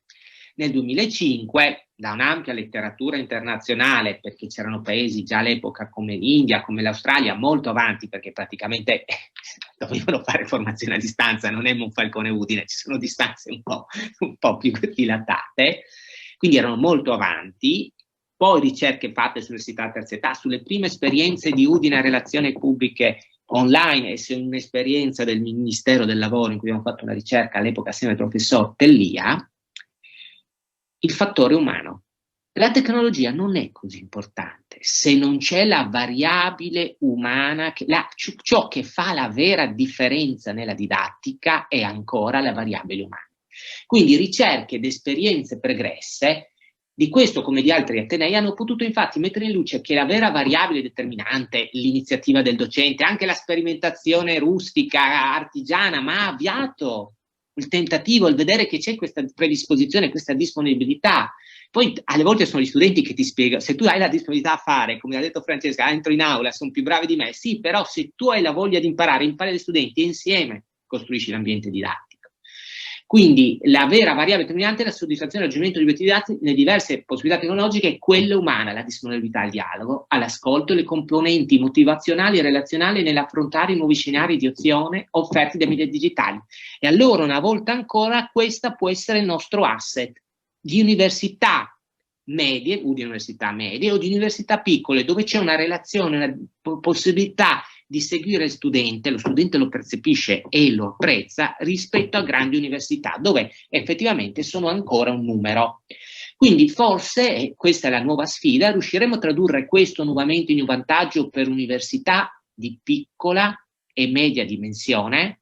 Chiudo con questa domanda che lascio ovviamente a tutti i colleghi e a tutti gli esperti. Grazie per questa importantissima opportunità. Grazie Nicola per questo intervento. Mi permetto soltanto di rafforzare 2 messaggi che hai mandato.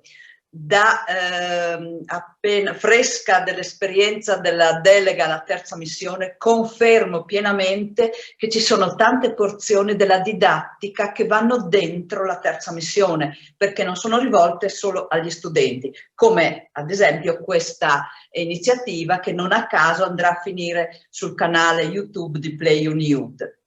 E poi condivido la consapevolezza di questo paradosso, che tanto più diventa importante l'intelligenza artificiale, tanto più assume valore, pregio l'intelligenza naturale, cioè quella umana, ma con anche tutti i suoi pregi e difetti, inclusi i pregiudizi, quindi con il rischio che poi trasferendo l'intelligenza dall'umana all'artificiale si accentuino i difetti. Ed è per questo che mi permetto di segnalare un'altra piattaforma che abbiamo appena lanciato come Ateneo di Uniud, che è la piattaforma Equal sul diritto antidiscriminatorio. Come fare per difendersi da questo nuovo rischio, da questo nuovo pericolo?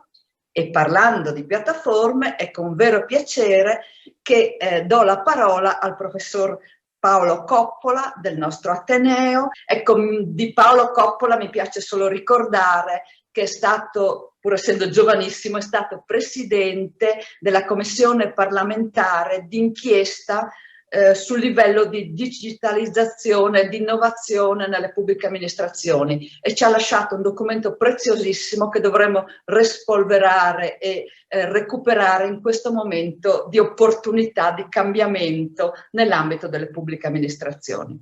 Paolo, a te la parola. Bene, grazie Marina, anch'io mi unisco ai ringraziamenti e aggiungo anche i miei personali complimenti a chi mi ha preceduto, perché devo dire sono stati tutti interventi estremamente interessanti e diciamo, ricchi di spunti, e che diciamo, un peccato che fossero compressi nel tempo. Allora io appunto parlerò brevemente degli strumenti informatici che abbiamo a disposizione, ma per parlare di strumenti informatici è bene diciamo, osservarli dal punto di vista della trasformazione digitale che possono provocare. E quando si parla di trasformazione digitale si parla di come è possibile cercare di utilizzare gli strumenti, le tecnologie per ottenere gli obiettivi che ci si era posti anche prima dell'utilizzo di tali tecnologie. La trasformazione digitale in qualche modo forza, se la si vuole fare in modo corretto, forza a domandarsi e in realtà a fare un approfondimento su qual è il motivo per cui si fanno determinate azioni, quali sono gli obiettivi, gli impatti che si vogliono realmente raggiungere. E quindi, diciamo, se si vuole parlare di trasformazione digitale della didattica, bisogna avere chiaro in mente quali sono gli obiettivi dell'apprendimento, dell'insegnamento e dell'apprendimento. Quindi, da un certo punto di vista, è giusto domandarsi quali sono gli strumenti informatici che abbiamo o diciamo, che potremmo sviluppare, e sicuramente diciamo, c'è un larghissimo un'ampia possibilità di sviluppare, siamo solo all'inizio, per permettere ad altri di acquistare una serie di cognizioni attraverso l'esempio altrui, oppure attraverso lo studio, l'esercizio o l'osservazione. Oppure, diciamo, dal punto di vista dell'altra definizione, appunto sempre quali strumenti possiamo sviluppare per permettere a qualcun altro di acquistare una o più cognizioni, di esercitare un'attività, di far funzionare un meccanismo. Questo è estremamente importante perché diciamo, gli strumenti informatici non devono essere considerati come appunto quelli che noi utilizziamo per continuare a fare le stesse cose nello stesso modo che facevamo prima. La trasformazione digitale pensata come acquisto tecnologia o utilizzo tecnologia negli stessi identici processi che utilizzavo prima, quasi sempre si rivela un assoluto disastro. Perché? Perché diciamo, non sono strumenti che vengono pensati in altro modo, per altri contesti, e forzarli a essere utilizzati nello stesso identico modo con cui si facevano le cose prima, spesso fa sì che la qualità si riduca moltissimo. Gli strumenti, diciamo, dal punto di vista informatico, sono gli strumenti hardware e software. No? Degli strumenti hardware, francamente, parlerò per motivi di tempo pochissimo, perché diciamo, ma ne abbiamo già accennato. È chiaro che nel momento in cui si inizia a utilizzare l'informatica per la didattica, esistono alcuni strumenti che prima diciamo, magari venivano considerati poco, come per esempio la connettività. Abbiamo visto quanto è importante avere buona connettività per una didattica di livello. Ma anche gli strumenti del docente iniziano a essere diversi. No? Chi ha provato a preparare la lezione per la didattica a distanza ha visto che diciamo, mentre nella presenza uno magari aveva l'interesse ad avere una lavagna e magari un portatile, un proiettore, una lavagna interattiva in alcuni casi, diciamo, con la didattica a distanza invece ci sono altri strumenti con cui uno fa attenzione, perché appunto i video a disposizione, più video a disposizione, più spazio si ha, meglio è, poi la luce, il microfono, le riprese, le telecamere, sono tutte cose che diciamo, si aggiungono e cambiano il modello, il modo con cui ci si approcciava alla lezione.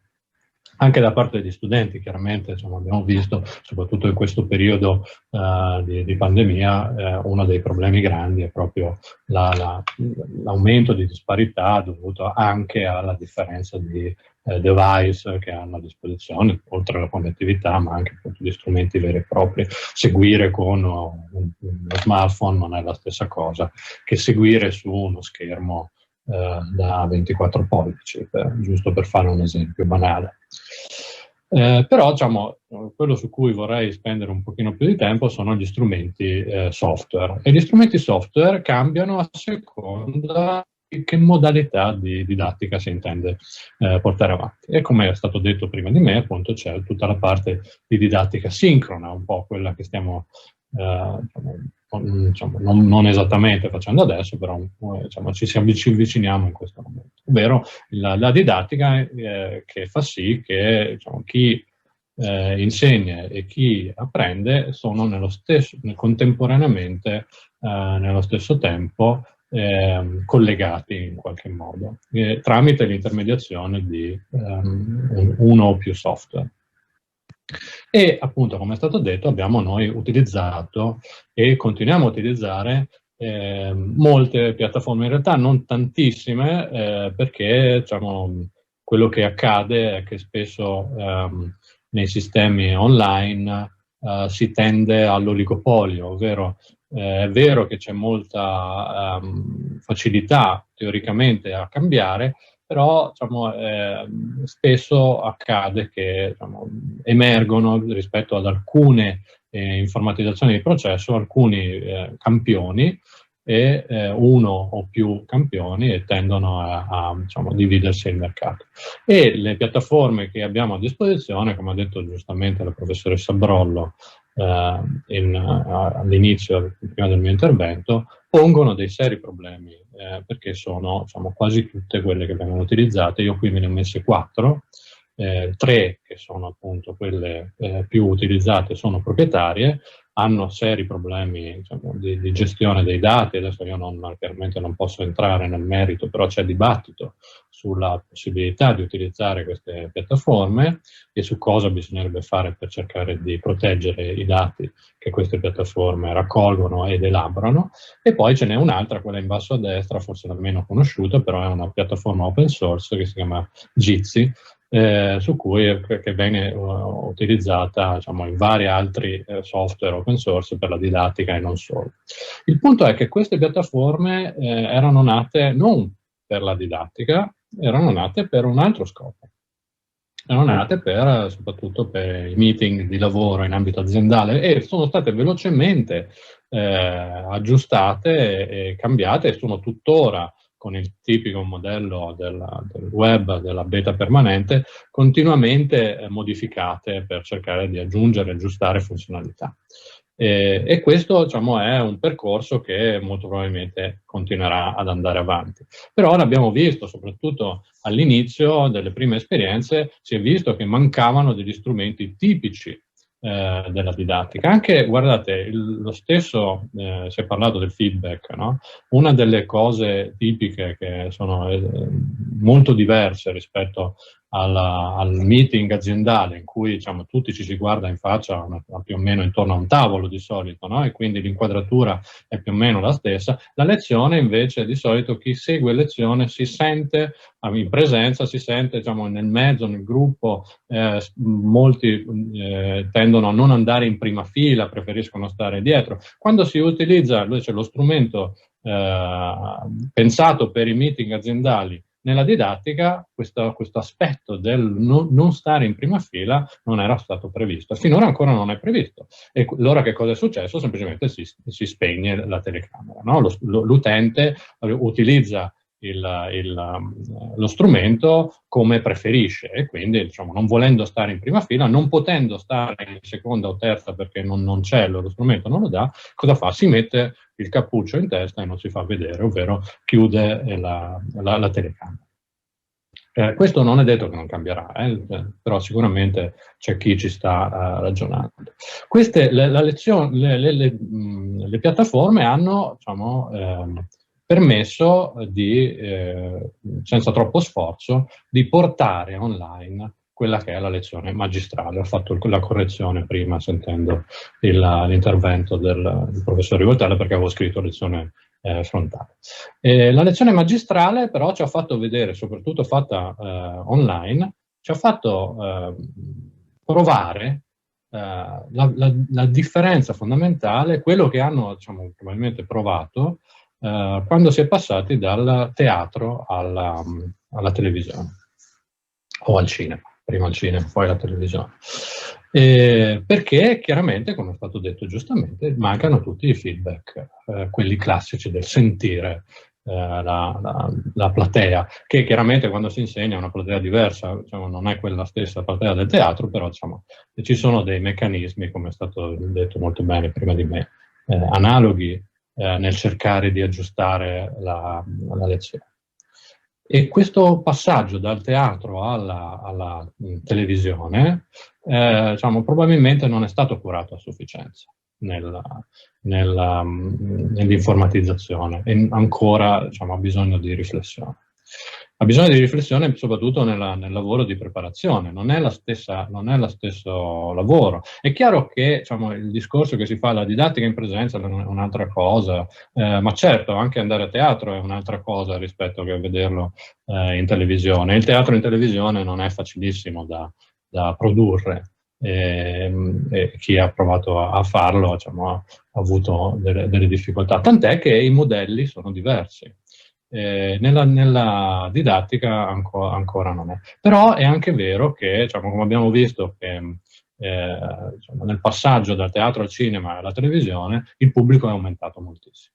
È aumentato moltissimo e non ci sono dei veri motivi per pensare che una cosa analoga non accadrà anche per la didattica. È vero, l'esperienza del teatro è un'altra cosa, però bisogna uscire, bisogna mettersi i vestiti, non si può seguire in pigiama oppure giacca e cravatta e magari il pantalone del pigiama come potrei avere io adesso in questo momento, ma non, diciamo, non lo saprete mai.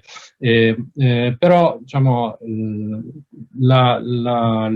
è detto che valga la pena uscire per un'esperienza sicuramente più coinvolgente, e moltissimi, diciamo, si è visto, preferiscono invece la comodità dei propri tempi, dei propri luoghi. E questo molto probabilmente accadrà anche per l'insegnamento. Però abbiamo, diciamo, utilizzato altri strumenti, ci sono tipici per l'interazione. Io qui ve ne ho messi 3 di quelli che io tendo a utilizzare più spesso nelle mie lezioni, che sono gratuiti nelle versioni limitate, e sono meccanismi. Questo qui in alto si chiama Socrative, quello sotto Slido, e diciamo in basso a destra invece sono il tipico meccanismo della divisione in gruppi che permette Zoom, ma anche altre piattaforme. No? Socrative permette di fare appunto domande e risposte in modo abbastanza veloce. Slido anche, cioè sono strumenti diversi di possibilità di accompagnare la propria presentazione con la possibilità di chiedere domande a risposta multipla o a risposta aperta, che possono permettere di costruire nuvole di parole che in qualche modo cercano di riassumere l'idea di che cosa pensa l'uditorio rispetto a un tema, oppure è possibile chiedere risposte aperte e far votare le risposte agli studenti. Questi meccanismi, sempre molto mediati dal calcolatore, hanno i pro e i contro. Per esempio, alcuni pro possono essere quelli relativi al fatto che, essendo anonimi, possono essere utilizzati in modo anonimo. Gli studenti, soprattutto in Italia, che non sono molto abituati a interagire a lezione, hanno più facilità nell'interagire. Le breakout rooms sono il classico meccanismo che è possibile utilizzare per fare i lavori di gruppo. Non è vero che non è possibile, diciamo, farlo con gli strumenti online, ci sono, è un pochino più difficile, però per esempio alcune di queste piattaforme permettono di suddividere in modo, diciamo, automatico oppure guidato gli studenti in varie stanze virtuali dedicate a loro, e quindi portare avanti lavori di gruppo. Ma, diciamo, l'altra faccia dell'insegnamento con gli strumenti informatici è quello della didattica asincrona, cioè quando i tempi di chi, diciamo, insegna e di chi apprende non sono gli stessi.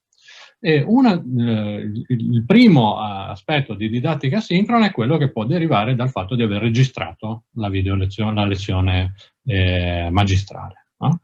Aver registrato la lezione magistrale e quindi permettere di rivederla quando si vuole e anche alla velocità che si vuole, che, diciamo, non è una cosa banale. Io, diciamo, consiglio spesso ai miei studenti: se seguite le lezioni solo in registrato, seguitele almeno a velocità 1,5 o 2, perché sono molto meno noiose, perché così tagli tutte le pause che di solito uno fa quando appunto parla dal vivo.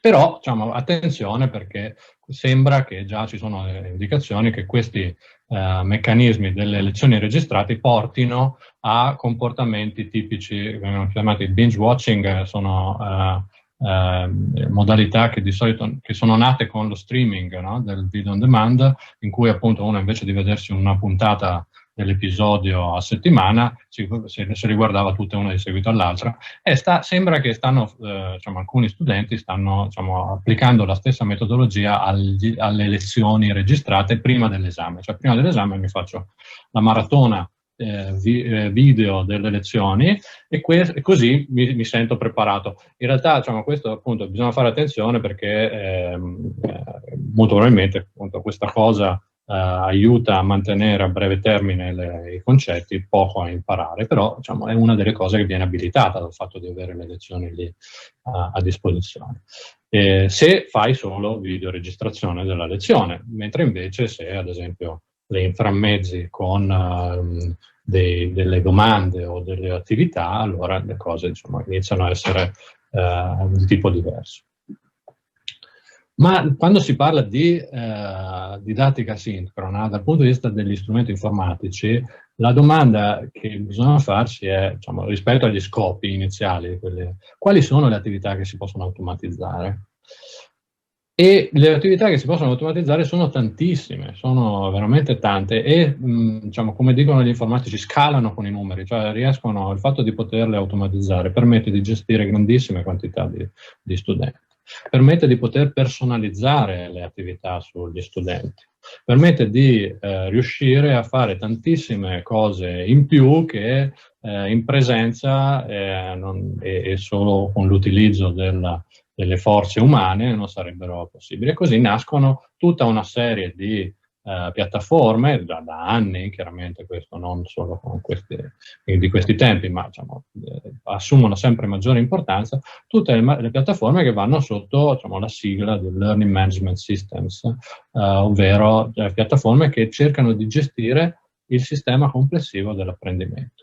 E quindi dalla, diciamo, appunto, proposizione di pezzettini di lezione magistrale, no? In modo ridotto nel tempo, in modo da cercare di non andare troppo avanti e quindi non perdere l'attenzione, inframmezzata da quiz che vengono automaticamente corretti e poi sulla base dei risultati propongono approfondimenti oppure, diciamo, passaggio in avanti rispetto al percorso didattico. Tutti questi strumenti permettono di costruire, diciamo, in modo molto attento il percorso formativo. Costruirlo nel senso di definirlo in modo formale e permettere a un agente automatizzato di seguire le attività. Tutta questa cosa qui, tutta questa formalizzazione, automazione, sta producendo montagne di dati. Noi ormai viviamo nell'epoca dei dati e i dati stanno diventando sempre più importanti. Ora qui io ho fatto due provocazioni.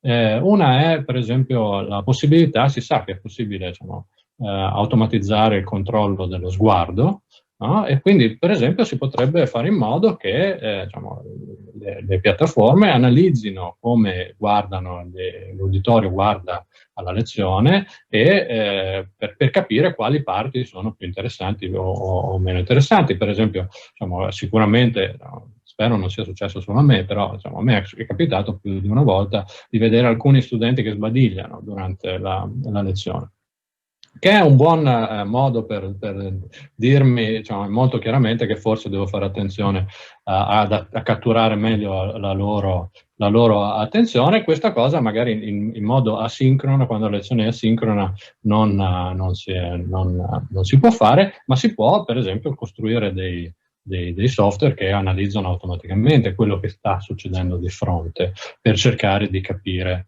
e di dare feedback molto più ricchi di informazione, non che lo studente X ha sbadigliato in quel momento, ma che statisticamente su 100 che hanno visto, o 1000 o 100.000 che hanno visto quel pezzo di video, la dilatazione delle pupille, diciamo, è aumentata da quel minuto a quell'altro, forse può essere una indicazione che quella parte è stata spiegata bene oppure era particolarmente interessante o così via. Sto facendo chiaramente delle esagerazioni, ma per mettervi in evidenza quanto il fatto di poter automatizzare e formalizzare, utilizzare il calcolatore all'interno dell'attività permetta di produrre una quantità di dati che può essere utilizzata, anche dati rispetto al fatto quante volte seguono, quante volte loggano, quante volte hanno ripetuto lo stesso esercizio. Sono tutte cose che possono aumentare il patrimonio informativo per essere più efficaci. Ora chiudo con, diciamo, una osservazione che in parte è stata già portata avanti da chi mi ha preceduto. Allora, come cambierà l'università italiana, ma in generale l'università mondiale, ma l'italiana però, diciamo, dopo il Covid? Perché allora, io penso che non sia possibile credere che, diciamo, alcuni lussi che gli studenti hanno provato, come appunto avere le lezioni video registrate o poter seguire anche a distanza, possano essere azzerati. Ed è molto probabile che nel panorama complessivo almeno qualche università mantenga l'offerta in questo tipo. Alcune università italiane hanno investito molto sulla costruzione della didattica asincrona a distanza e sulla loro offerta. Ora, cosa succede? Che nel mondo online, diciamo, come ho detto all'inizio, tende a esserci un effetto per cui si creano oligopoli molto facilmente. Allora, se manteniamo un modello di competizione, diciamo, è abbastanza probabile che si vada sul modello Amazon, ovvero diciamo, una o poche università sono sufficienti a erogare la didattica sincrona a distanza, diciamo, sincrona un po' meno, ma asincrona sicuramente a distanza, diciamo, è ragionevole pensare che poche vinceranno. Forse questo non è il miglior modello di sistema universitario, però diciamo, ne esistono invece altri, anche online, che sono quelli relativi alla collaborazione, non alla competizione, che però hanno bisogno di modifiche normative. Cioè, è possibile ragionare in un'offerta didattica asincrona online prodotta non dall'Ateneo, ma dal sistema universitario nazionale, dove i vari componenti delle varie discipline collaborano alla costruzione di percorsi formativi e mettono insieme i loro sforzi per avere un'offerta didattica la migliore possibile secondo la comunità di quella disciplina. Io credo di sì, però diciamo, spero di aver convinto almeno qualcun altro oltre a me stesso. Grazie.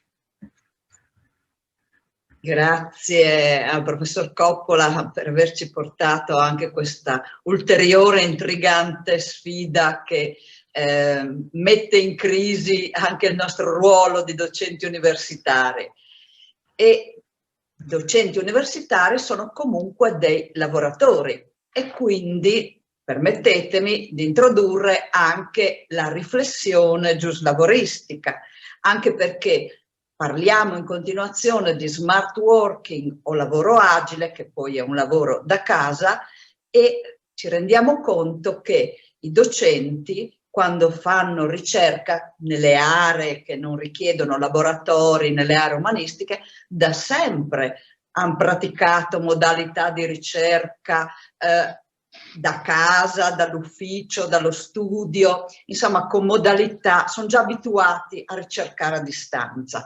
Mentre invece la didattica a distanza è una cosa nuova, ma nel fare questa cosa nuova ci stiamo anche rendendo conto come professori universitari che al nostro lavoro agile aumentano i doveri, ma mancano alcuni diritti importanti come la formazione, come la disconnessione, e quindi è con particolare piacere che cedo la parola al professor Maurizio Ricci, che è in rappresentanza della CASAG, della conferenza di tutte le associazioni scientifiche nazionali dell'area giuridica. Ricordo poi che è stato presidente dell'AIDLAS, che è stato ex rettore dell'Università di Foggia e sempre attento ai profili e alle problematiche del nostro ruolo di docenti universitari. E quindi oggi ci parlerà della didattica come dovere universitario e suoi corollari. A te Maurizio la parola. Grazie Marina e complimenti per l'organizzazione di questo convegno, che è un convegno con una contaminazione anche di studiosi esperti di altri settori con i quali sempre più noi dobbiamo collaborare e cooperare. Questo convegno è stato veramente molto interessante, a partire dall'intervento iniziale di Franco Carinci, che ha ricordato appunto la lezione tradizionale, ed è sempre un piacere ovviamente ascoltarlo, ma mi hanno consentito anche interventi di coloro i quali si sono alternati subito dopo il professor Carinci. Mi riferisco soprattutto al professor Rivoltella, al professor Strizzola, anche alla professoressa Zanone Coppola, un ritorno a un mio passato di molti anni or sono, quando ero laureato da poco tempo, collaboravo molto con un istituto di formazione manageriale molto importante che curava la formazione dei dirigenti e dei quadri di tutto l'ente di gestione IRI, poi fortemente ridimensionato, ma che adesso invece il settore pubblico si sta nuovamente rafforzando. Sono i cicli storici che tornano. Entro subito nel merito dicendo che il compito è analizzare la normativa, cioè sia le fonti normative primarie, le leggi, partendo ovviamente dalla Costituzione, sia le fonti normative secondarie, i decreti ministeriali. E concluderò con alcuni problemi aperti. Farò una rapidissima, ovviamente, carrellata. Ho fatto una ricostruzione appunto su tutte le norme in materia di obblighi di didattica in capo ai docenti universitari. Ovviamente non possiamo non partire dall'articolo 33 della Costituzione, che sancisce il principio di autonomia universitaria, riconosciuto fra l'altro anche alle università, e che ha trovato però singolarmente una pratica attuazione soltanto 41 anni dopo, attraverso l'approvazione di una legge nel 1989. Ecco, questo è un dato che desidero sottolineare, che gli interventi legislativi sono stati molto episodici, molto distanziati l'uno dall'altro, e possiamo dire, anticipo così anche una valutazione che farò alla fine di questa prima parte del mio intervento, sono stati sempre poco organici. All'interno di questa legge che ho citato del 1989 vi è un articolo in cui si esclude esplicitamente che lo stato giuridico del personale docente possa rientrare nella sfera dell'autonomia statutaria delle università. Quindi sostanzialmente, come è noto a tutti noi lavoristi, noi siamo, in qualità di professori o ricercatori universitari, pubblici dipendenti in senso stretto. Occorrono 10 anni prima che il Parlamento approvi una legge, 10 anni dalla data di entrata in vigore della Costituzione, quindi con una legge del 1958 si riafferma semplicemente il principio della libertà di ricerca scientifica e di insegnamento, e da un altro lato si introduce semplicemente l'obbligo per i docenti di uniformarsi alle deliberazioni delle facoltà in merito al coordinamento dei rispettivi programmi didattici. A questo punto passa un arco temporale molto più lungo, ben 22 anni, e arriviamo al 1980. Nel 1980 il tema della didattica viene ripreso nei cosiddetti provvedimenti urgenti, che è il noto DPR 382 del 1980, e viene affrontato il tema dei doveri didattici dei professori e dei ricercatori in due distinti articoli. In un articolo, quello relativo ai professori universitari, anzi per la precisione relativo ai professori ordinari dell'università, si fissa un tetto temporale minimo, che è non meno di 250 ore annuali. Poi si prevede anche l'obbligatoria partecipazione agli organi collegiali, e infine si introduce anche un ulteriore arco temporale di presenza di 100 ore per assolvere a compiti organizzativi interni. Successivamente, 10 anni dopo, si precisa che questo tipo di attività può essere svolto anche nei corsi di orientamento degli studenti, nonché nei corsi di diploma universitario. Sempre nello stesso DPR si disciplinano i compiti dei ricercatori universitari in virtù delle ambiguità proprio genetiche da sempre sottese al ruolo dei ricercatori universitari. Non si usa sostanzialmente il termine attività didattica così come è stato utilizzato per i professori, ma semplicemente i compiti. E ovviamente questo perché si è sempre negato una vera e propria funzione didattica a favore dei ricercatori universitari. Quindi sono sostanzialmente compiti didattici integrativi che devono essere svolti dai ricercatori nei corsi di insegnamento ufficiali. Altra caratteristica, in questo caso, al contrario dei professori universitari dove si diceva non meno di 250 ore, in questo caso si dice esattamente non più di 250 ore.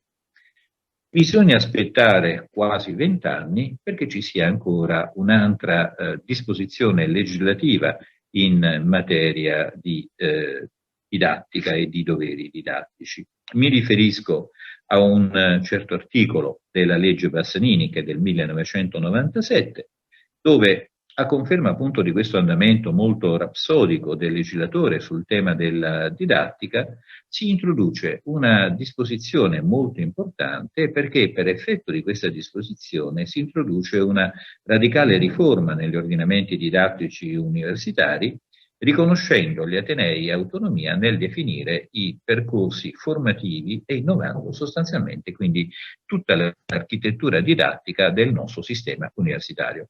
Diciamo, in questo caso si dà pratica attuazione alla nostra Carta Costituzionale e ai principi di autonomia universitaria, in questo caso autonomia didattica, esattamente 49 anni dopo l'entrata in vigore della stessa Carta Costituzionale. Inoltre si demanda al Ministro dell'Università e della Ricerca Scientifica la definizione di nuove tipologie di titoli di studio universitari e inoltre si demanda ai regolamenti didattici di Ateneo l'individuazione di percorsi universitari entro margini di autonomia che sono delimitati dagli stessi decreti ministeriali. La cosa interessante da sottolineare è che anche nel 1997 non vi sia alcun riferimento alla didattica a distanza o e-learning, che è già presente specie nel panorama internazionale, ma anche a livello interno. E così come altra osservazione da fare, non vi è alcuna modifica per quanto riguarda l'obbligo didattico frontale in capo ai professori. Sempre per restringere sui tempi ovviamente del mio intervento, ricordo che fra gli scopi di questa riforma del 1997 vi era anche quell'obiettivo di avvicinare il nostro sistema di istruzione superiore al modello europeo, quello che poi sarebbe stato ovviamente delineato dalla dichiarazione di Sorbona, che è del 1998, e dalla dichiarazione noto come processo di Bologna del 1999.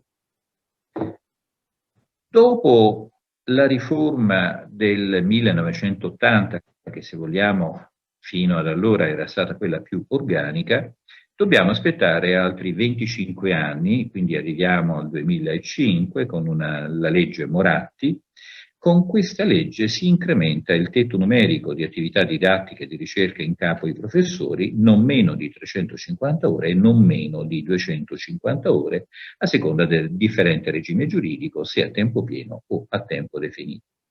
Qui un'altra novità della legge Moratti è l'obbligo di previsione di una didattica frontale perlomeno di 120 ore per i professori a tempo pieno e di 80 ore per chi sia a tempo definito. E poi si rinvia a un futuro decreto ministeriale, che peraltro non è mai stato emanato, in merito alla facoltà di variare le ore di didattica frontale secondo alcuni parametri che sono indicati ovviamente nella stessa legge. Mi riferisco all'organizzazione didattica, alla specificità e alla diversità dei settori scientifico-disciplinari, al rapporto docenti-studenti. Ora, a prescindere dall'inattuazione di questo decreto ministeriale, si introduce comunque, in questo caso, una differenziazione nell'obbligo didattico in capo ai professori, cioè chi sostanzialmente ha preso servizio prima dell'entrata in vigore della legge Moratti rimane il vecchio obbligo giuridico, cioè un corso universitario, chi assume servizio a decorrere dalla legge Moratti invece ha un obbligo di 120 ore oppure di 80 ore. Questo obbligo ovviamente sarà superato con il collocamento in quiescenza di chi ha assunto servizio prima, oppure per effetto anche di delibere che sono stati assunti dai senati accademici che hanno esteso il tetto minimo delle 120 ore a tutti i docenti a prescindere dalla loro data di presa di servizio, o quale professore associato o quale professore ordinario. Ulteriore tassello, ed è l'ultimo sul piano legislativo ovviamente, è la legge Gelmini.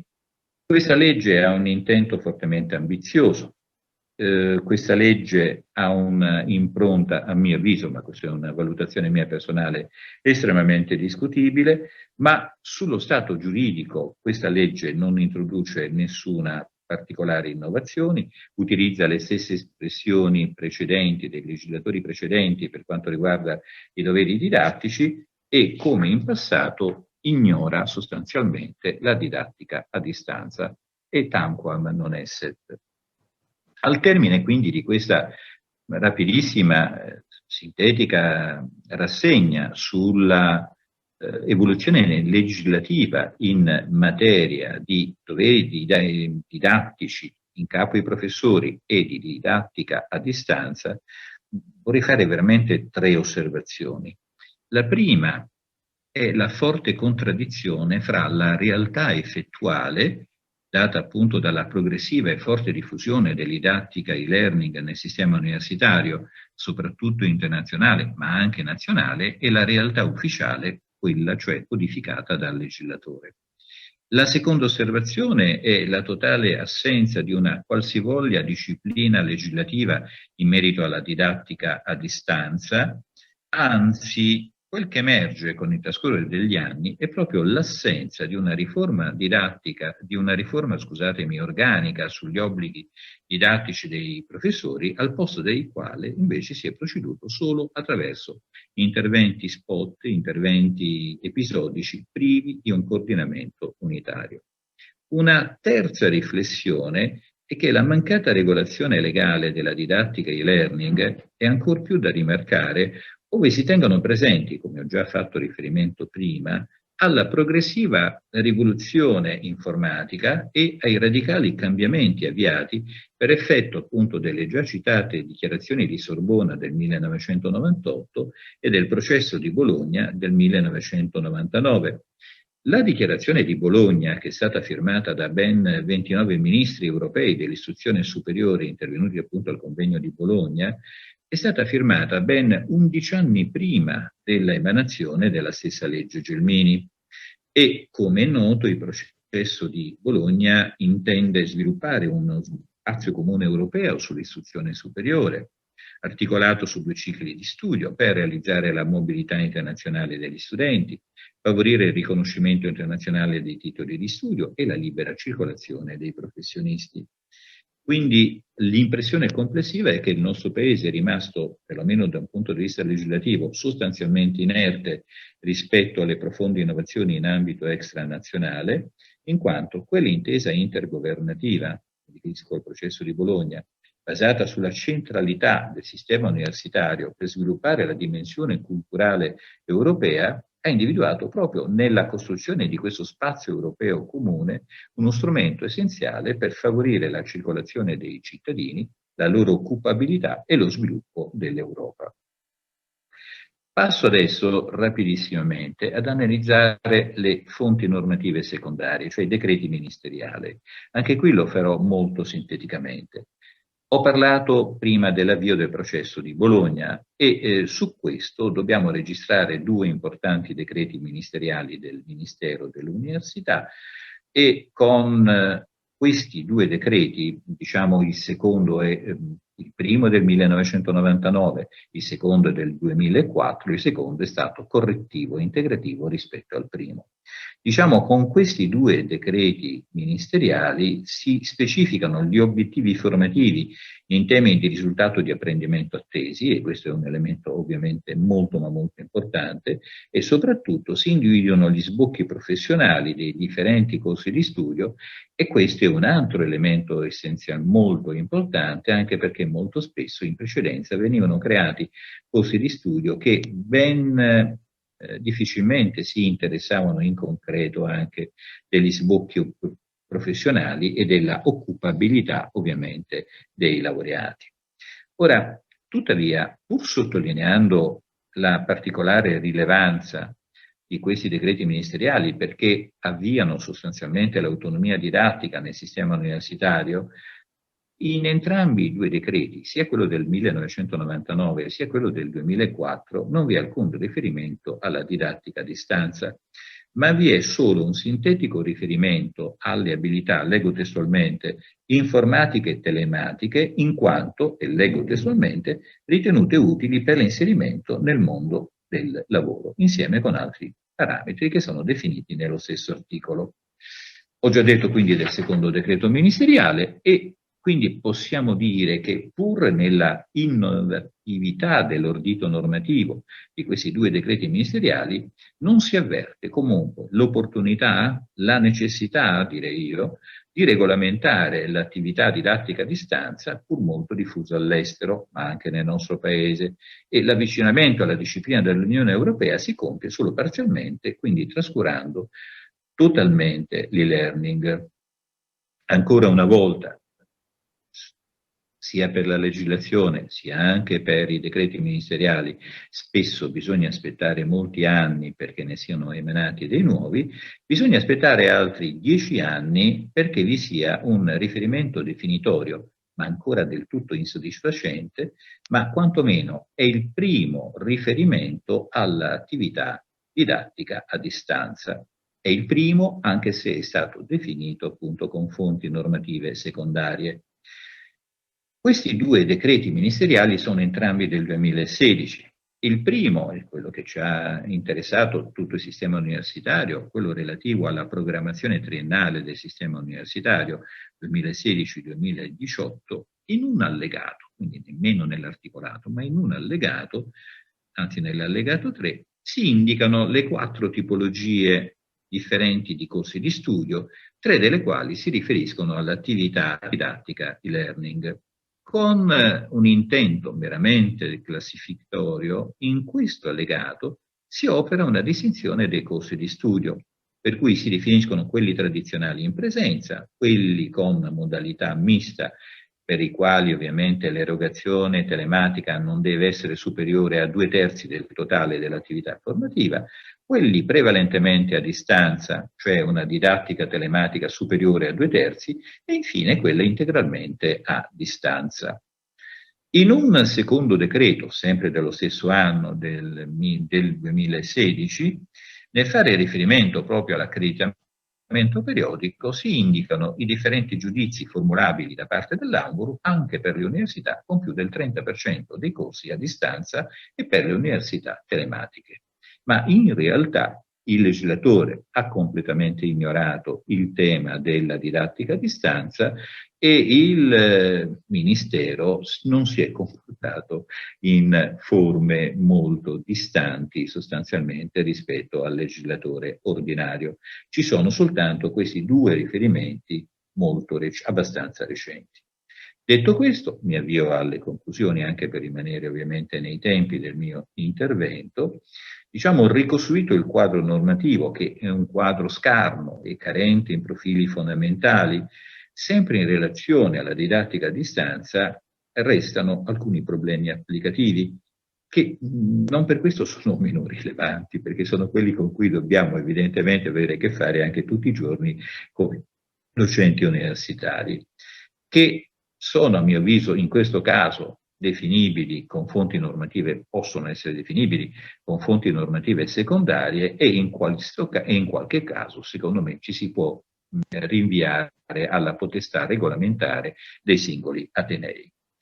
Una prima questione è quella relativa alla comparazione fra un'ora di didattica tradizionale e una a distanza. Ora, non entro nel merito della molteplicità dei problemi sottesi all'apprendimento, sono un lavorista e chi è già intervenuto prima di me lo ha posto in luce molto efficacemente. E qui bisognerebbe forse anche coinvolgere uno psicologo dell'apprendimento, perché probabilmente in questo modo noi coglieremmo anche in un'ottica ancora più completa. Mi pongo soltanto il problema di una riduzione quantitativa della docenza e non solo in ossequio alla vigente normativa sulla sicurezza sul lavoro. Ricordo a tutti, a beneficio ovviamente di tutti, che secondo il testo unico sulla sicurezza sul lavoro è prevista obbligatoriamente una pausa di 15 minuti ogni 120 minuti di esposizione al video terminale. Un secondo problema applicativo è rappresentato dalla computabilità del carico didattico, sia come rispetto ovviamente del vigente obbligo legale didattico in capo ai docenti, sia anche come tempistica di obsolescenza in caso di didattica sincrona. Questo mi sembra proprio un elemento fondamentale.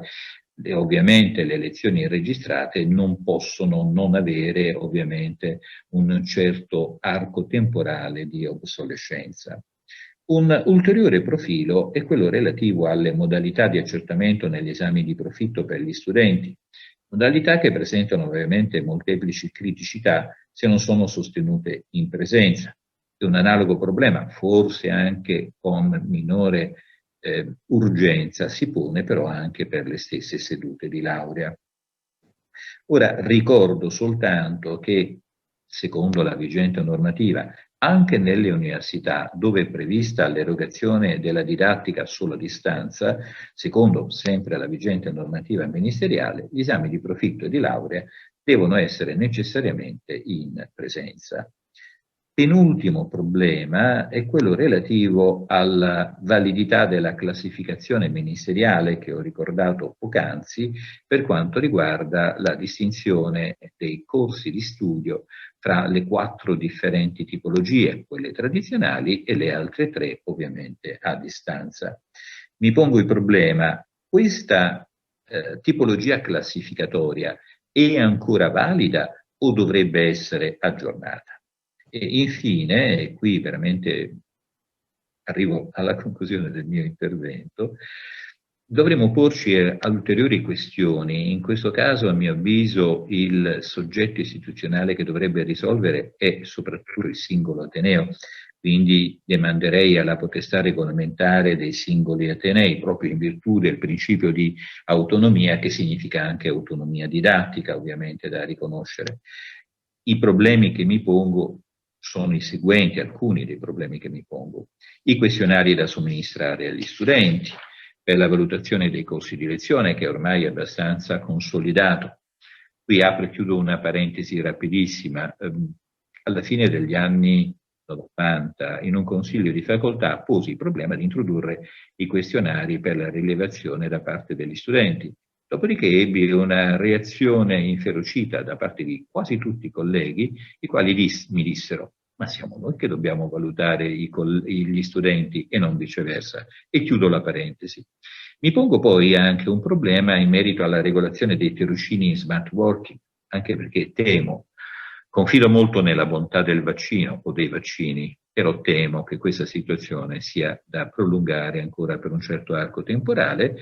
E poi mi pongo anche il problema dell'impiego dei laboratori in generale, ma anche in una situazione di smart working. E quindi anche sotto questo profilo ovviamente si pone un problema non indifferente, e questo è un problema molto particolare, ovviamente non solo in ambito umanistico, ma probabilmente ancora di più nell'ambito delle scienze dure. Grazie a tutti e una buona continuazione.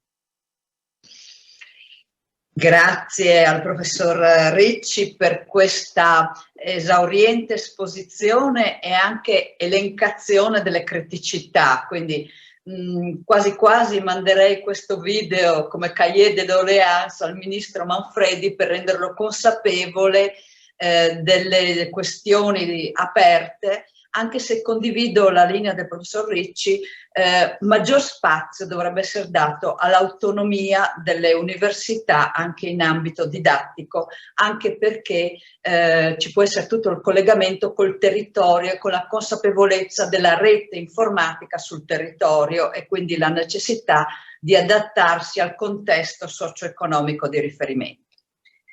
Chiudiamo allora questi lavori che a mio parere sono stati molto interessanti con una presenza particolarmente gradita, il professor Antonio Felice Uricchio, l'attuale presidente dell'ANVUR, la nostra agenzia nazionale di valutazione del sistema universitario della ricerca.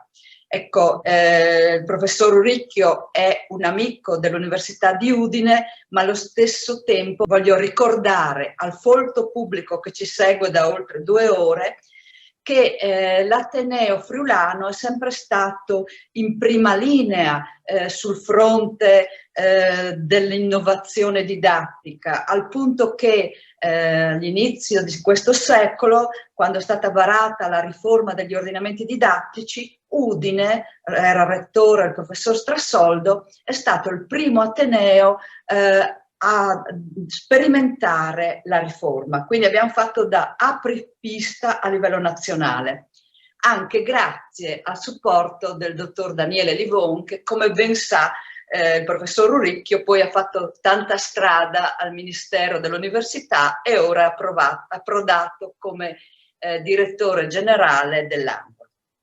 Bene, allora con grande piacere, e poi Udine ovviamente è anche la sede di GEO, un laboratorio di innovazione didattica che ha come referente locale la professoressa Michelini, e il professor Uricchio conosce molto bene, essendo lui stesso nel comitato scientifico di questo laboratorio sull'innovazione didattica.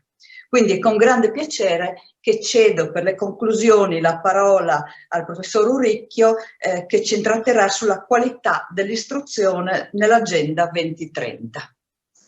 Grazie innanzitutto per l'invito, per me è veramente un grande piacere e onore essere stato coinvolto in questo interessantissimo seminario, anche per l'occasione di ritrovare, sia pure a distanza, tanti amici cari, e qui ringrazio la professoressa Marina Brorlo per aver promosso l'invito, ma anche per l'impegno che ha assunto di coordinatore del GEB di area giuridica, quindi del GEB a cui anche con il rettore Ricci, con il professor Ricci, noi apparteniamo, perché appunto siamo tutti giuristi. Ringrazio tutti i relatori, saluto con affetto i partecipanti, in particolare saluto al professor Ricci sia per aver condiviso con lui tanti anni all'interno della scuola di specializzazione di diritto del lavoro dell'Università di Bari, in cui eravamo entrambi coinvolti, e poi per avere anche condiviso il percorso di rettori nello stesso arco temporale.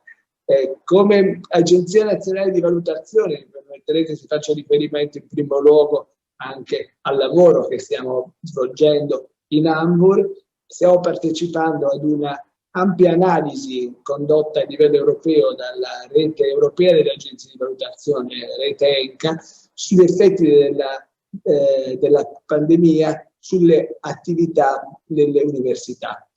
Si tratta di un impegno che a livello europeo le 54 agenzie di valutazione hanno assunto per conoscere, comprendere e poi assumere anche le decisioni anche di natura futura, con riferimento anche agli archi temporali che verranno una volta sconfitta la pandemia. Ci auguriamo che questo accada quanto prima. In ENCA abbiamo discusso delle metodologie di didattica nell'epoca della pandemia, quindi sull'utilizzo piuttosto spinto della DAD che si è verificato in quasi tutti i paesi europei, ma anche sugli effetti della pandemia sui servizi agli studenti, sui servizi amministrativi degli atenei e più in generale anche sulle attività di ricerca. Stiamo avviando come ANVUR un questionario, e qui mi fa piacere annunciarlo proprio oggi perché il questionario è attivo già dal giorno 14 del mese di dicembre, quindi da 2 giorni, appena 2 giorni, e sarà anche attivo fino al 18 di gennaio, un questionario che riguarda le istituzioni, quindi la governance degli atenei, ma anche i docenti degli atenei, quindi siete tutti invitati a prendere parte, in cui anche sulla base anche di una condivisione sia interna all'agenzia italiana, ma anche all'interno delle agenzie europee, cerchiamo di cogliere qual è la percezione delle attività di didattica a distanza da parte del corpo docente e poi qual è il livello anche di servizi anche offerti dalle istituzioni in questa fase storica. Molte attività anche di rapporti con il pubblico si sono svolte anche in modalità a distanza, molti servizi tradizionali che avvenivano secondo la logica dello sportello si sono sviluppati anche attraverso modalità telematica e anche attività tradizionali come orientamento, come placement, che presupponevano anche un contatto diretto con gli studenti si sono anche trasformati nella modalità dell'orientamento a distanza e del placement, quindi delle piattaforme attraverso cui anche interfacciarsi con il sistema esterno. Ci sono poi esperienze di laboratori virtuali, ci sono casi anche interessanti di attività di assistenza, di telemedicina, quindi di teleassistenza anche da parte delle scuole di medicina, quindi tante esperienze che vogliamo conoscere, censire e soprattutto anche capire quali siano le dinamiche. Già nei questionari per le opinioni degli studenti, prima il professor Ricci li richiamava, abbiamo una parte di domande dedicate anche a questo tema, però con gli studenti avvieremo, una volta conclusa questa prima rilevazione per gli atenei e per i docenti, anche un ulteriore questionario per anche comprendere qual è il livello di apprezzamento, di gradimento, di coinvolgimento degli studenti nell'attività a distanza. Quindi un ampio questionario diviso in 3 parti e Anvur vuole proporre, sta proponendo a tutte le università del nostro paese per poter anche comprendere qual è l'impatto del fenomeno dopo prime analisi parziali che sono state compiute e di cui ovviamente Anvur è a conoscenza, che ha partecipato ad alcune rilevazioni di natura sperimentale. Qual è la prima impressione? Alla luce dei dati parziali pervenuti da analisi che abbiamo condotto anche in comparazione con altri atenei europei, con la Germania in particolar modo, confrontando un ateneo del nord e uno del sud dell'Italia e poi con 2 atenei tedeschi del nord e del sud. Qual è anche la percezione che abbiamo avuto anche dai primi questionari che i nuclei di valutazione hanno raccolto e che hanno offerto anche all'analisi dell'ANVUR. Complessivamente le università italiane hanno risposto tutte alla sfida della didattica a distanza, lo hanno fatto in tempi rapidissimi, la transizione dalla didattica tradizionale a quella a distanza è stata praticamente immediata, abbiamo dei tempi di risposta che non vanno oltre le 2 settimane, abbiamo avuto un utilizzo della didattica a distanza per la quasi totalità dei corsi, quindi oltre il 90% dei corsi sono stati erogati anche in modalità a distanza, con una transizione, dicevo, particolarmente efficace, e il numero degli studenti che ha partecipato alle attività di didattica a distanza è stato addirittura superiore rispetto a coloro che invece assicuravano la presenza in aula. Quindi la risposta del mondo accademico è stata immediata, devo dire efficace, anche perché i dati che abbiamo avuto dal Ministero, con i quali ci confrontiamo costantemente, evidenziano che anche il numero dei crediti che gli studenti hanno potuto conseguire in questo arco di tempo, che va dall'avvio della pandemia, dall'8 marzo fino ad oggi, non è inferiore rispetto agli anni precedenti. Quindi questo significa che anche la didattica è stata efficace, perché gli studenti hanno risposto anche svolgendo in alcuni casi esami a distanza, in altri casi a presenza, i propri esami programmati con risultati che sono comparabili a quelli delle esperienze precedenti. Se questo quindi è un dato sicuramente positivo, resta poi il tema anche della valutazione di questa attività, dato che stiamo cercando di conoscere e di approfondire anche attraverso il lancio del questionario che facevo precedentemente riferimento. Ci sono alcune difficoltà per quanto riguarda la docenza, in molti casi i docenti lamentano, fanno presente di non essere stati adeguatamente formati, di non essere stati preparati anche alla transizione alle modalità a distanza, lamentano lo stress da DAD, che è un aspetto importante. Prima il professor Ricci ha illustrato anche le problematiche di natura lavoristica che evidentemente permangono e che sono anche confortate anche da queste prime esperienze, e soprattutto anche gli studenti lamentano un uguale stress da anche svolgimento di un'attività che si celebra soltanto attraverso la modalità a distanza. È chiaro che l'auspicio è che si possa tornare rapidamente in presenza, ma anche di non disperdere anche questo patrimonio di esperienze che è stato compiuto in questi anni.